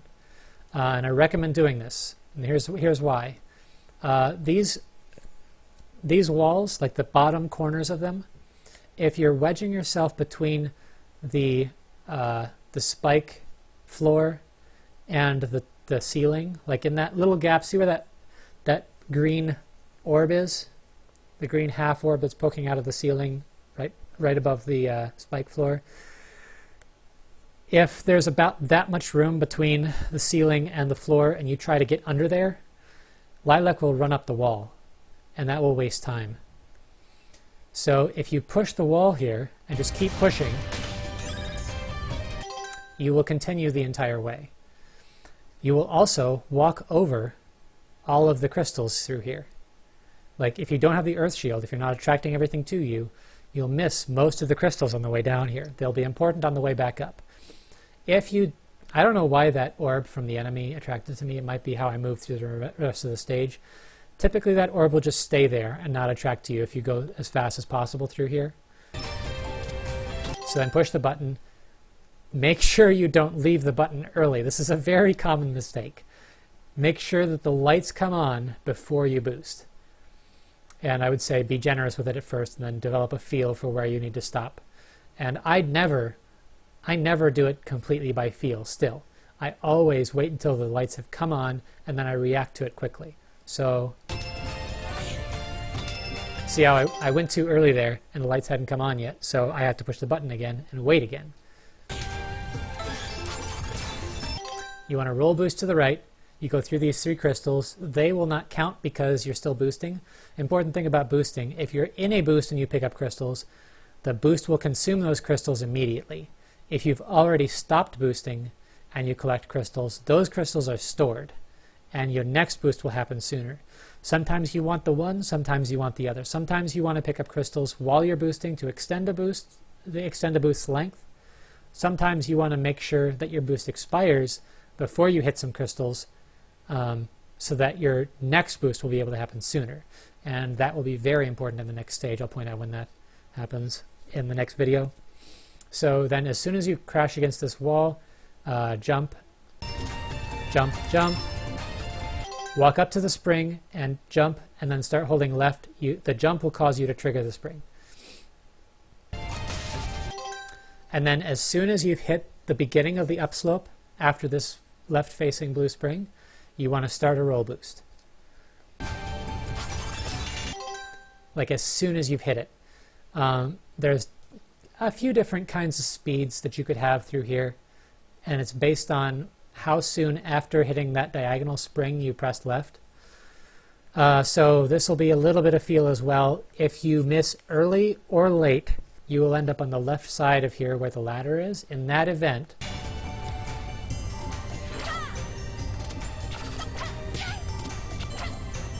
let's see if I can go back in here and show you.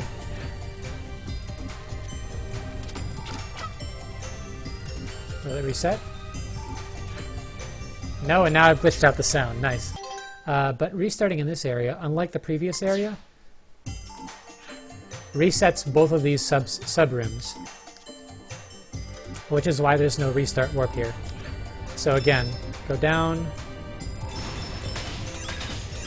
hold left against this wall. That time the orb did not attract to me.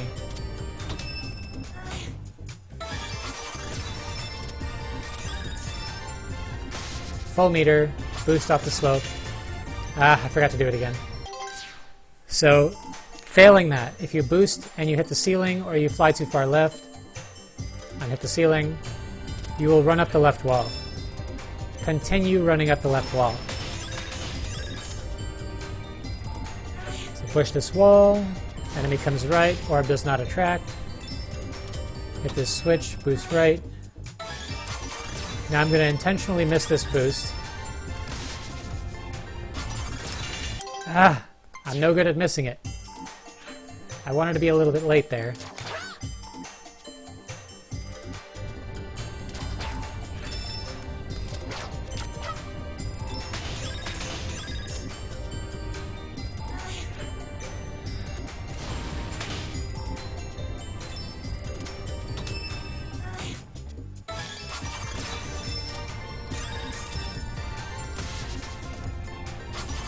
Okay, so I've been late. I crashed against one of the parts of the ceiling, either early or late. I'm going to be running up the left wall. The crystals will extend my boost. Then when you get near the top, you want to be holding left here and then jump off the wall above the ladder. A little bit higher than that, and you should just completely clear the ladder. And that's only a little bit slower than doing the boost. If you're not comfortable with the roll boost, second best would be an air boost. Loses a little bit of time, but you gain consistency at first. So this is pretty good for beginners.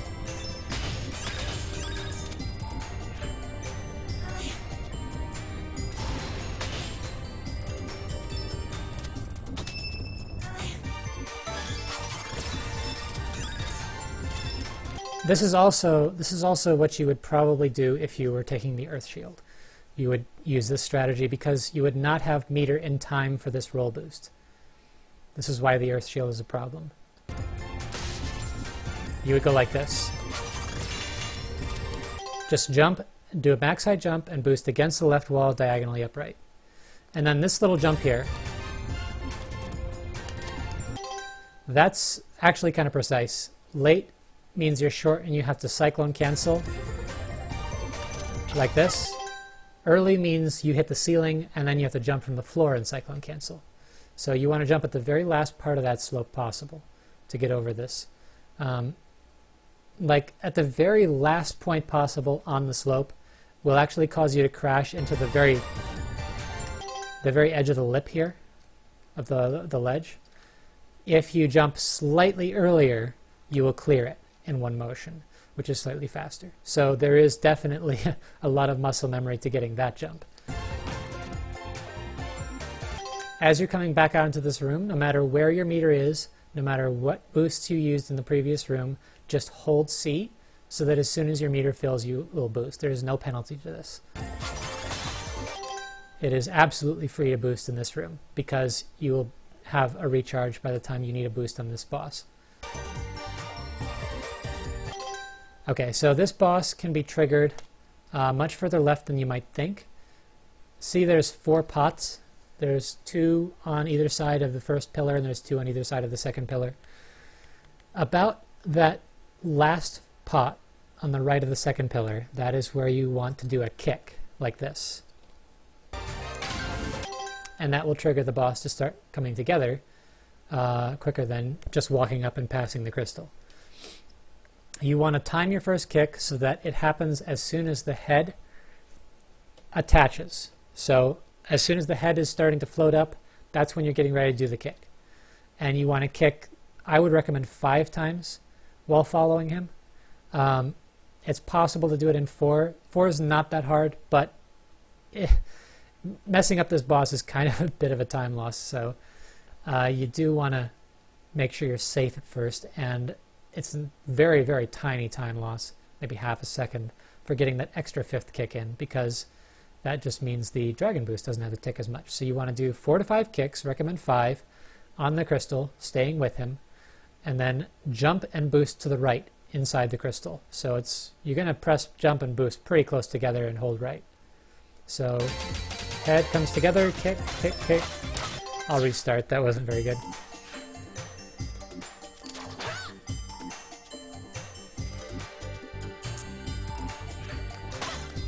Comes together. That was with a 4 boost. If you ricochet off the wall and he's not dead, just kick on the way left. And he should be dead. This is a very fast kill. It's very tricky to get right every time. So 1, 2, 3, 4, 5. The one thing about 5 kicks is that you do risk getting hit by his shockwaves. If that happens, I wouldn't sweat it. Like, you can just, I wouldn't boost immediately if that happens. I would follow him to the right and then boost to the left as he's turning around. So you already saw the ideal kill. A backup kill, if you get hit by those shockwaves, would be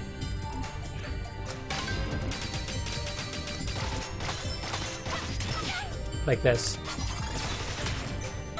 Something like that. And no matter what happens, you're just going to run to the switch, push it. Again, wait for the room to light up, and then go left. The trigger for both doors now being open permanently is returning to the main room here. There is no restart warp. We've tried a whole bunch of possibilities, so you do actually have to leave this room manually. Once you've left this room, the checkpoint is triggered and you cannot practice these again. If you want to keep practicing the auto-scroller and the bone golem room, then you can restart now. One thing about the bone golem, sometimes when you do the boost to the right, you will bounce off the wall without having killed him because you didn't deal enough damage, and the bounce will carry you onto his back. If that happens, keep running, turn around, and kick him. I'll try to get this to happen.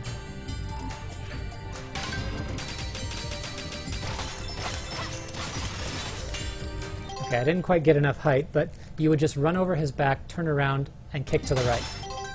And that should kill him. So that's a backup as well.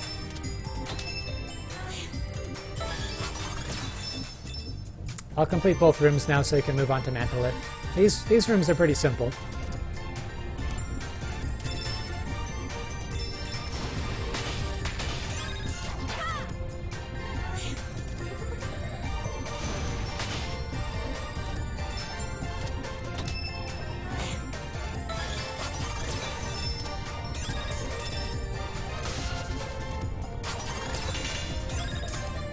That was a bit early. Okay, now that I've returned to this room, restarting will keep these doors open.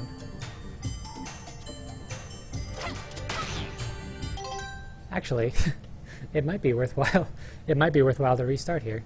Although restarting, the thing about restarting to save time is that when you respawn, the timer will begin counting up again about a second before you can start moving. So there is that penalty.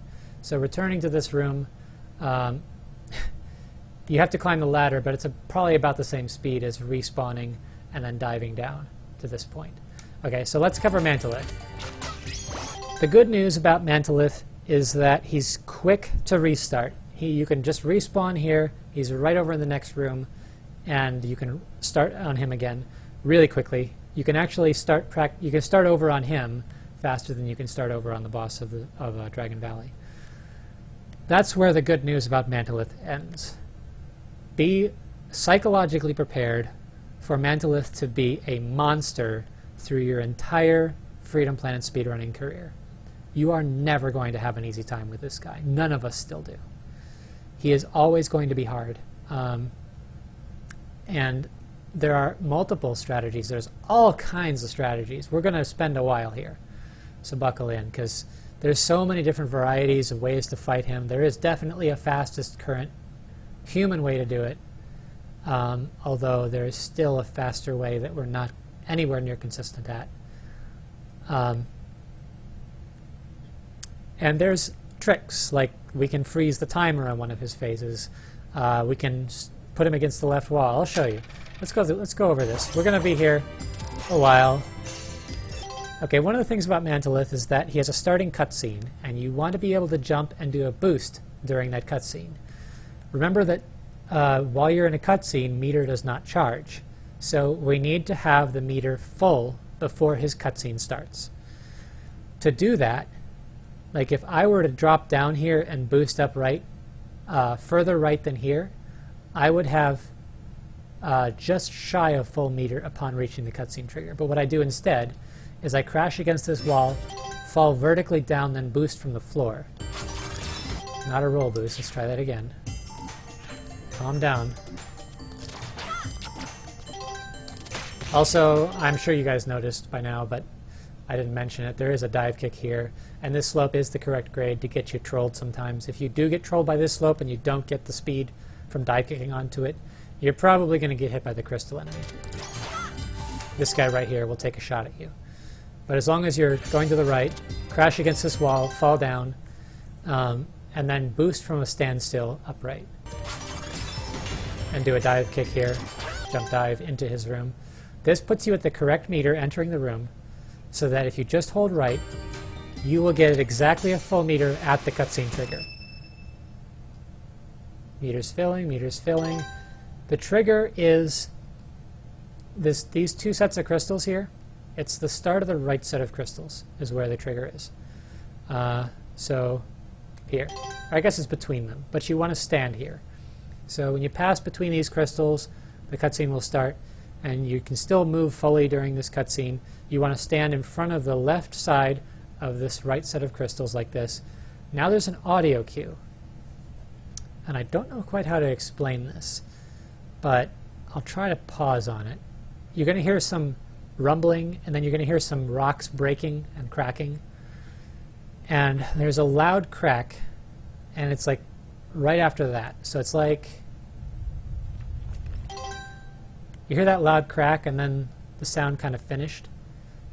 That's where your cue is, and this is going to take a lot of practice. The window for this trick is not generous at all, and because I paused, I'm going to miss it. So I'll restart now.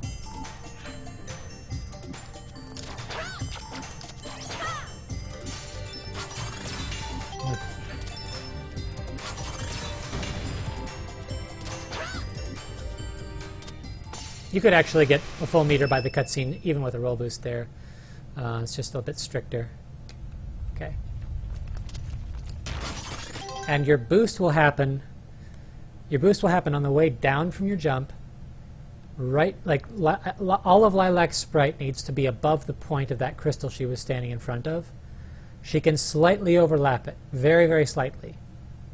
I might be a little too high here, but you want to boost left, and you should tear off both of his arms.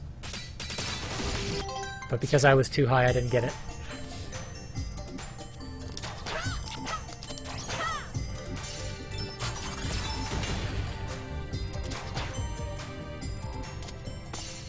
Okay, so run to the right, get the audio cue, full height jump. This should be correct. You see how Lilac's sprite is barely almost touching that crystal. Like the bottom of her sprite just barely overlaps the height of the top of the crystal. And then you boost left, tear off both the arms. Now immediately upon landing, jump and cyclone cancel into the head. The head takes 3 hits. So the cyclone will deal 1 hit, the kick will deal 2. And I've just done it correctly. You see how the frame did not... I can't go left or right. The frame is still frozen, and the timer hasn't come back on the screen. This is the Manalith timer freeze. If you hit both his arms and his head fast enough before the timer returns to the screen won't unlock, and the timer will stay frozen. This saves like 5 seconds. So this is kind of a determining factor in the quality of your Relic maze. If you get to the good time to this point, you don't get the timer freeze, all of a sudden you've lost 5 seconds, and it's really disheartening. But the timer freeze is a very difficult trick to be consistent at. You're going to need a lot of drilling on this trick to get it right every time. I still miss it a lot. I did not get it in the marathon. I think Alexi might have. This is one trick that I drilled a lot before the marathon race. So then, after the timer freeze, actually, whether you get the timer freeze or not, your response should be the same whether you got the timer freeze or not.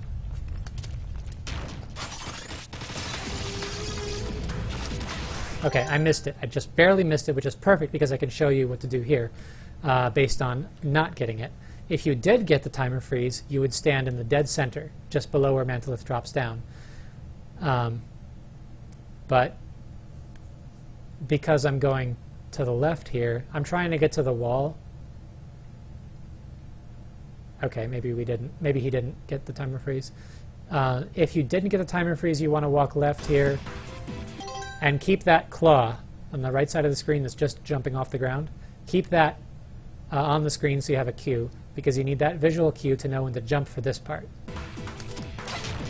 If you jump at the right time, you can kick his left arm as he goes down. Then when you land, you want to land just to the left of the right arm and uppercut, then dive kick through it, which should tear it off completely. Sometimes you don't, if you did it quite incorrectly. The dive kick should travel through the left arm a bit as well, then you can uppercut immediately again and tear it off. Then as soon as his head comes down, just do a standing kick, which will deal 3 hits. If you connect with all of them, which I just did not. Then as soon as, okay, that's just the first 2 phases. I'll cover some details about what I just did and why, and some of the details of how his attacks and cycles and stuff work in a little bit. But let's move on to the 3rd phase.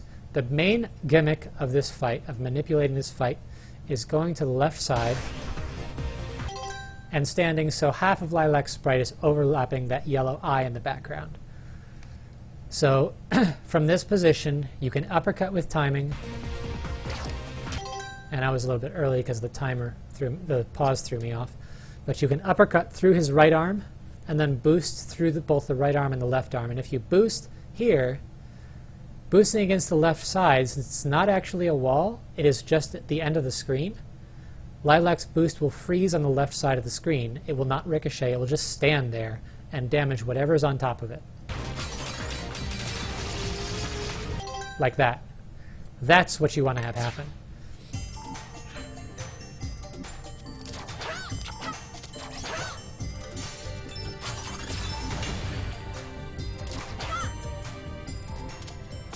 Alright, before I continue, I should probably cover Manalith's abilities. He has the roar that happens when he comes straight down. Doesn't actually deal damage, it just freezes him in place for a bit, and we like that. You can use that to boost through his arms. He can also, as soon as he's done roaring, he will start doing slashes, and later on in the fight he will start jumping. So he has 3 things he can do there. He can do a diagonal slash with one arm. And this is the best thing he can do, because it gives you ample opportunity to hit both arms. You have to avoid the slash, or you'll get hit stun and it'll be hard to hit him. But it's much better than the other things he can do, which are 2 vertical slashes with both arms at once. When he does that, typically I just take damage, because the hit stun from that gives you invincibility long enough to get a hit in through his damage hitboxes. I'll explain that later. The vertical slashes are awful because they have a huge hitbox themselves, and as soon as he's finished hitting the ground, he sends little shockwaves along the ground, and his entire body becomes a hitbox. You will be damaged if you touch him. And I'll explain more about that as well. So go to the right, try to get the timer freeze. Probably got it. Yep, okay, so jump as soon as... I didn't get the kick.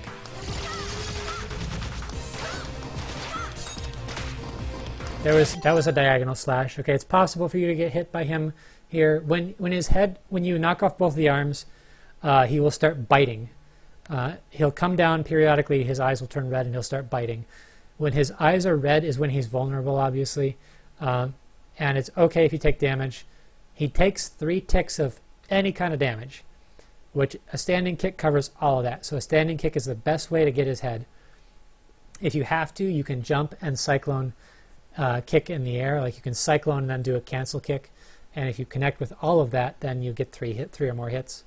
If you do a running kick or an air kick, then you will need another hit to kill him. So oftentimes if I'm chasing him down for the last hit, what I'll do is I'll kick him in the air as I'm running toward him, and then I'll immediately go into a cyclone, which has a huge hitbox and will immediately kill him.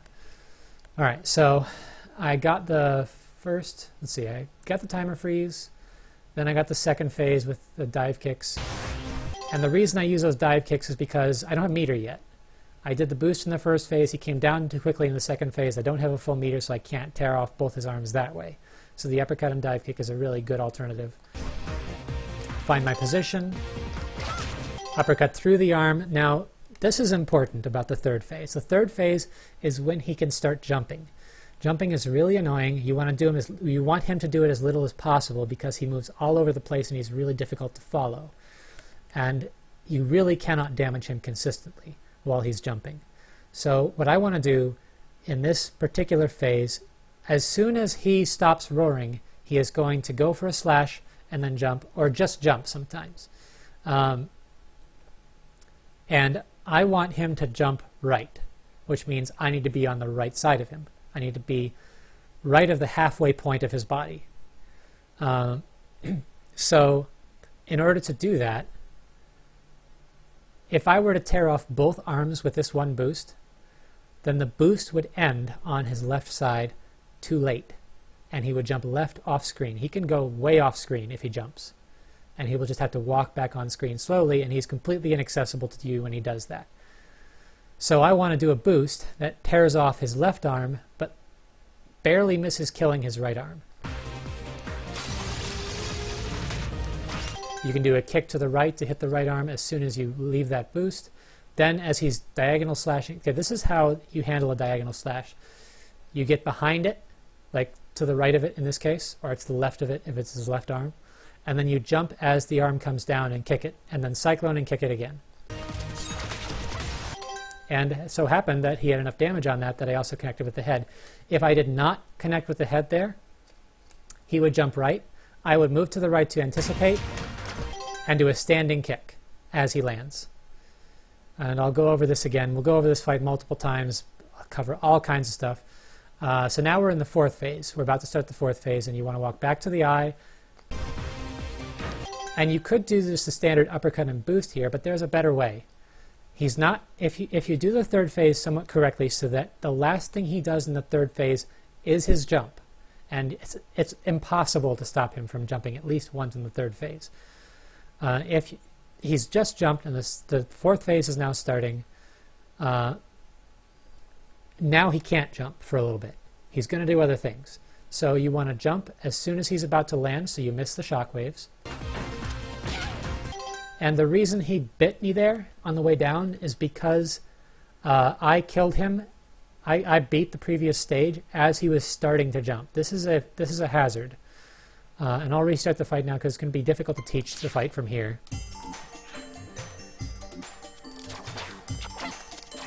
So based on which jump he last did, or when you hit him during his jumps, in the third phase is what the fourth phase is going to look like when it starts. Ideally, the third phase, he should jump to the right once, and then you hit him as he lands, and he immediately leaves the screen. That's the best possible outcome. If that happens, the fourth phase is safe. And you can do that jump to avoid the shockwaves and land safely, and then do what I'll explain in a moment.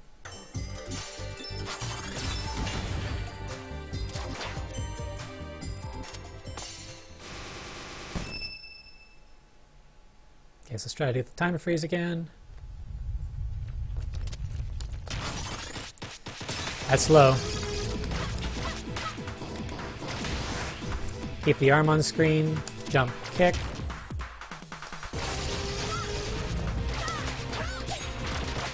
He did a vertical slash there. See how I just let myself get damaged and then jumped with my invincibility to hit the arm?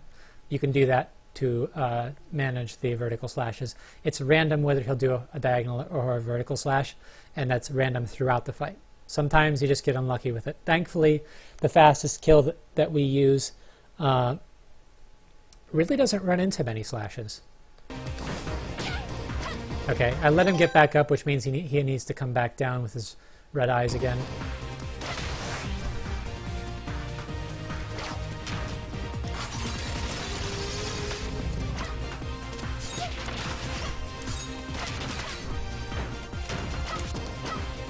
Okay, so whatever. Third phase ended. Third phase is probably the most difficult one when you start out. Getting that right is really crucial to the fight, and it's not easy. Getting the uppercut, the boost, making sure you don't tear off the right arm too quickly, but do tear off the left, then getting him as soon as he lands. It's not easy. I'll try to show what it looks like so you know what you're shooting for, but it might take me a few tries to get it. Anyway, fourth phase. Stand in the usual spot as soon as he's about to land. Do a jump. I'm probably going to get hit here. Yep. Then you want to go, just like in the second phase, you want to do an uppercut, but this time, when you do the dive kick, immediately do a boost. So like this. See how I did an uppercut, dive kick, boost, and immediately left. I did it a little bit late because of the pauses, but if that happens, you should tear off the right arm entirely and heavily damage the left arm. By the way, each phase, the health on his arms increases. So missing a boost early in the fight is much, much less time wasting than missing a boost late in the fight. You really do not want to miss the boost on the fourth and fifth phases. Or the third even, really. But the third is less painful. Too low.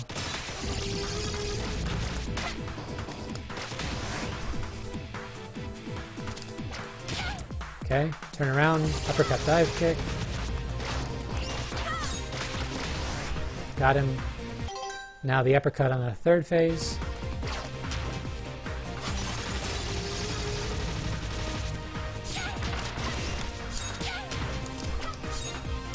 See how awful jumps are? Okay, so he did just jump. I think he might have tried for a slash there, maybe? Maybe not. Anyway, he just did jump, so he shouldn't jump on the fourth phase. Now I want to jump. Missed my cue because of the pause again. I really want to show what the fourth phase looks like when you do it right, because it is beautiful. I love the fourth phase of this boss. It's really elegant.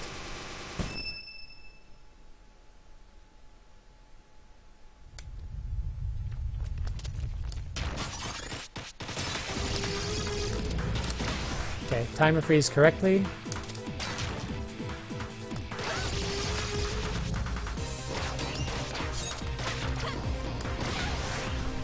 Get to the left side, uppercut, boost. Got him. Okay, so now he should land correctly. Now I uppercut, dive, kick, boost. If you kick on the way down, sometimes you will kill his left arm right then and there. I didn't quite do that, but I got it on a second kick. Now his head will come down. If you manage to kick the head, like if you uppercut, dive, kick, boost through the right arm, destroy it, the left arm, mostly destroy it, then if you kick on the way down and you manage to tear off the left arm then too, if you've done the phase perfectly, then he will pause on his way down, putting his head down like this, before the head goes red. So be ready for that. It will go red immediately afterward, and you will get the kick in, but you have to be ready for it. Then fifth phase. I held left there for some reason. Fifth phase is pretty much the same as the third.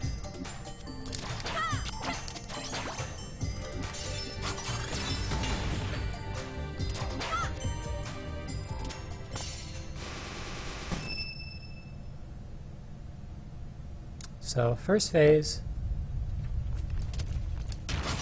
that's high.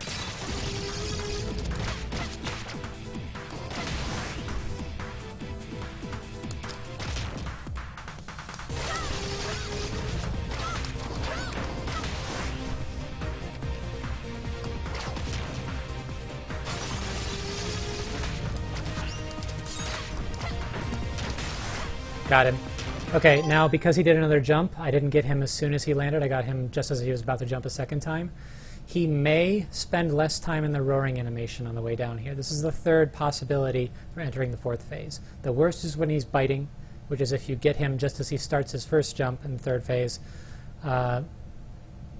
This is the second best, and then the best is if you hit him just as he lands. No? Alright, he didn't do it.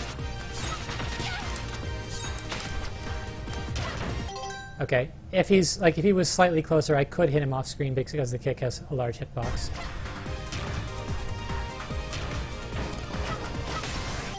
And now fifth phase.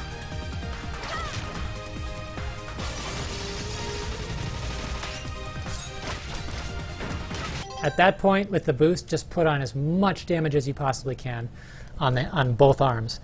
You want to try to uppercut through the right arm as he comes down. You want to try to let yourself hang a bit and then fall down so you're just on top of the right side of the right arm so that you boost as much as possible through it. Tear it off, and the left arm if possible. It is possible. It's extremely difficult, but it is possible to tear off in any phase both arms with a single boost. We don't rely on that for the fourth phase. We don't rely on it for the third phase. At least I don't. The fifth phase, I would shoot for it. There's nothing to lose at this point. He is going to jump, but you can get to the right of him before he does. It's possible to get both the third and the fifth phases after a single jump. And that's what you want to have happen. So ideally the fight should go get the timer freeze, do an uppercut, dive kick, and then the head on the second phase perfectly. Get just enough damage on the right arm on the third phase to avoid killing it and tear off the left arm completely. Kick the right arm as you come out of the boost so that it kills the arm just as he's about to jump. Move right, kick him just as he lands from a standing kick so you get all three kicks. Move back to the eye, jump just as he's about to land so you miss the shockwaves. Uppercut, dive kick, boost through the right arm. Tear off all of that arm and most of the left. Kick that on the way down. It tears that off. The head comes down. You do a standing kick on that. He goes back up. You do an uppercut through the right arm. Tear off both arms with a single boost. And then kick the head on your way down. And possibly cyclone or jump and kick again. So that's a really hard kill to get. Let's see what I can do.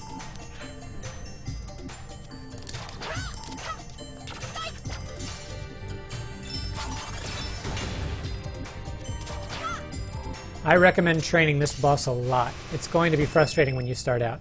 And don't train the whole fight. Just train one phase at a time. So when you start out, just train his first phase. And don't bother making sure you're super consistent at the timer freeze. If you get it, great. If not, it's not the end of the world. It doesn't ruin the rest of your fight. It costs you some flat time loss.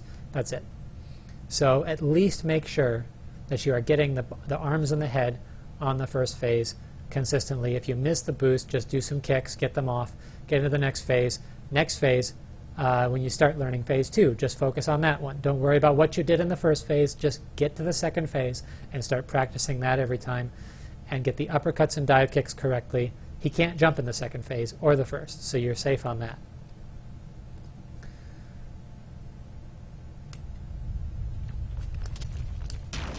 That's a bit low.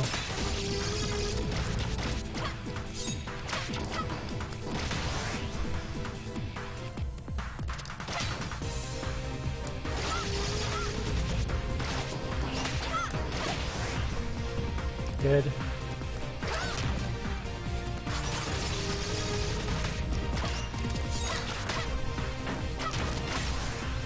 Okay, got the second jump.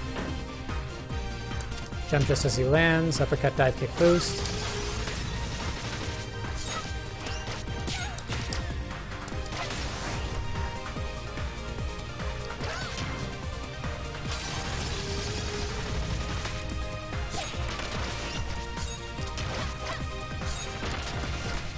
Also, do you see how I waited there? Because I couldn't take a reliable... Like, if I'd gotten hit by the vertical slash there, if I'd gotten hit by the vertical slash, I would have had too much of a recoil. I would not have been ready to kick him in time, and he would have jumped again without taking any hits. Instead, I waited to his side until the slash had completely finished and his arm had come all the way, most of the way back up, and then jumped and kicked. And you'll have opportunities to do that. That takes a little experience to do. This whole fight, as a matter of fact, is just having experience to know what all the contingencies are, what Lilac's movement is like in each situation, how the slowdown, the dramatic slowdown when he does each roar, how that interacts with your boost position, how it interacts with your uppercuts, because sometimes your inputs might get eaten and you need to know why that's happening. Like, I can't really tell you why that happens. I just know kind of instinctually how to avoid it most of the time, unfortunately. I don't know why inputs get eaten sometimes in this fight for uppercuts. I wish I did, but this fight is just going to be all the different contingencies and things that can happen and all the variations in his movement, how to handle him when he gets out of control, how to chase him down, how to kick him with each of his different slashes. That's all stuff that you're just going to have to build through experience. I've shown you some of the options that you have here. There are others that I would probably take too long to enumerate. And I don't want to spend all day, but I do want to give you at least a good primer on the most important things for this fight. I've let him jump to the right, so let's see now. Okay, that was the last phase. I'll do the fight a few more times just so you can get a good feel for it. And then I'll review the whole stage.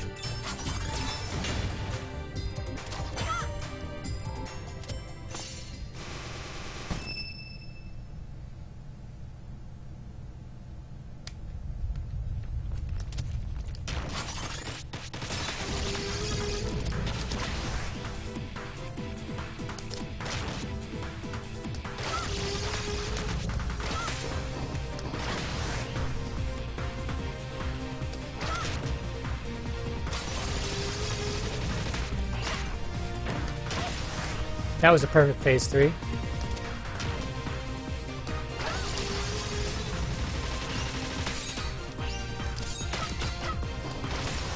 Near perfect phase 4.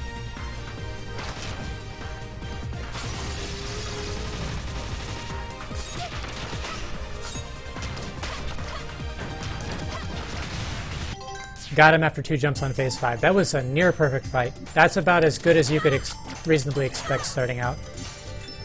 You can kill him faster than that, but it's very, very difficult. So, you know most of what's to know about Manalith at this point.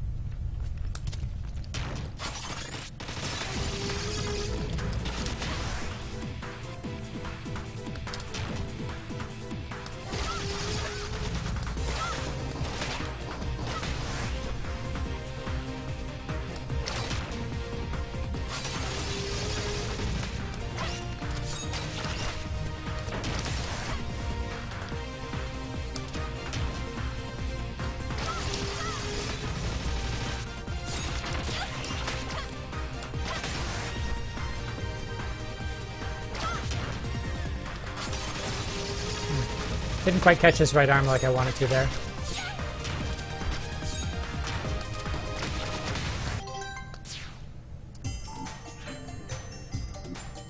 Also, if you know you're going to kick off the last piece of his remaining arm, then you can do like I did and get a Cyclone and a kick into his head pretty easily, because his head is going to be right there for you.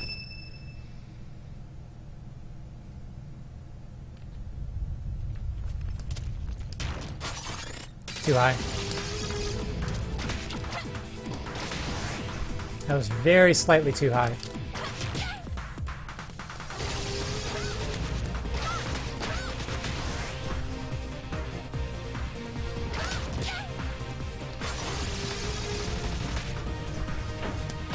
Okay, see how I tore off both his arms? I was lucky enough to be able to have time to get to the right of his halfway point before he jumped, so that I was able to get him to jump right.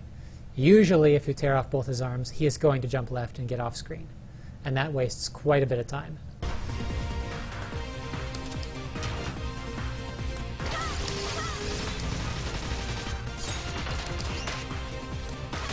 I don't know why I'm having such trouble on the 4th phase.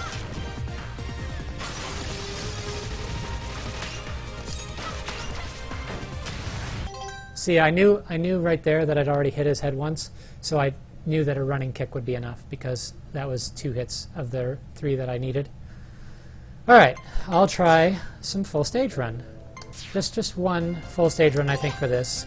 You get the idea in the previous video that there are newbie strats and you can get a really good time.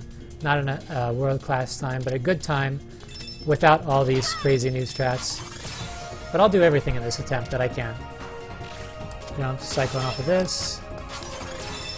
Dive kick before hitting the ground. Cyclone jump. Didn't quite get under that ceiling with the right timing. There's a 20 hitting the door.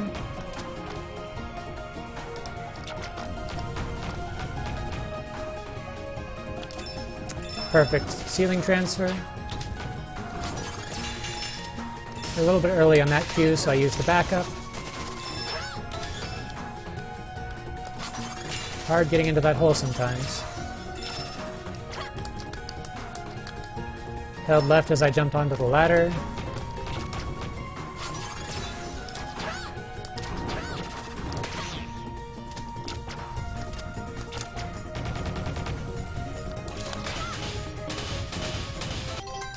.101 restart. The best time I've ever had in the restart is a 56.84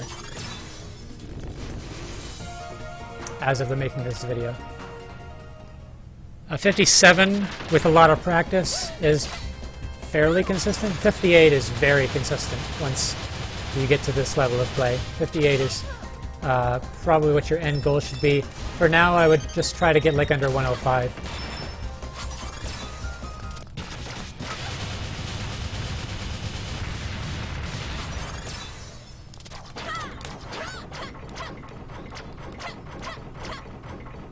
Second dark mark in the full blue area.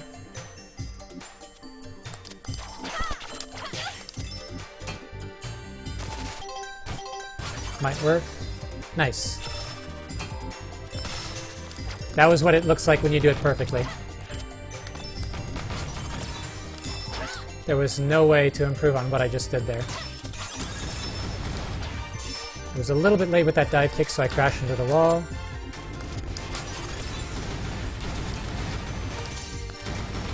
I don't really count on landing on that health flower, I just make sure that I jump onto it properly.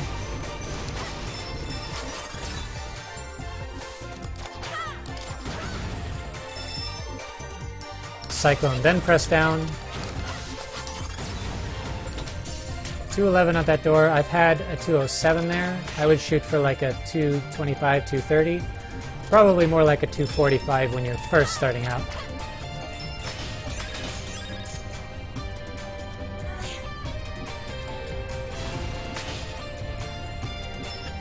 This room should be easy every time.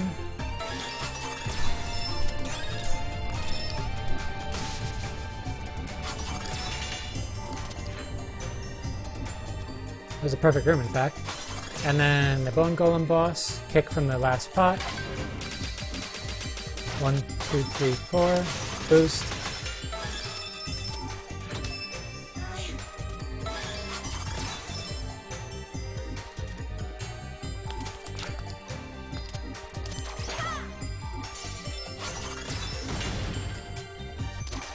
Anything under 310 entering this boss is phenomenally good.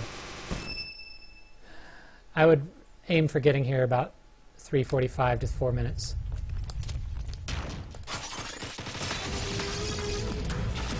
Yeah, I didn't think I'd get the time to freeze.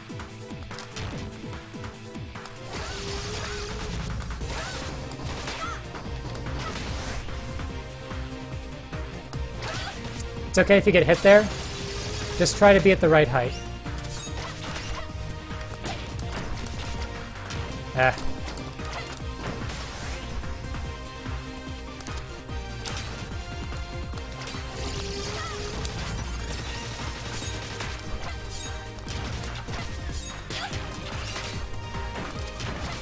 See what I did there? I jumped into him and did a kick, then followed by a cyclone. Try to get him to jump right there. I'm in damage control at this point. Still got a 4 flat. I'm setting a bit of a pattern here. Last video on the bad stage attempt, I got a 3 flat. So 4 flat.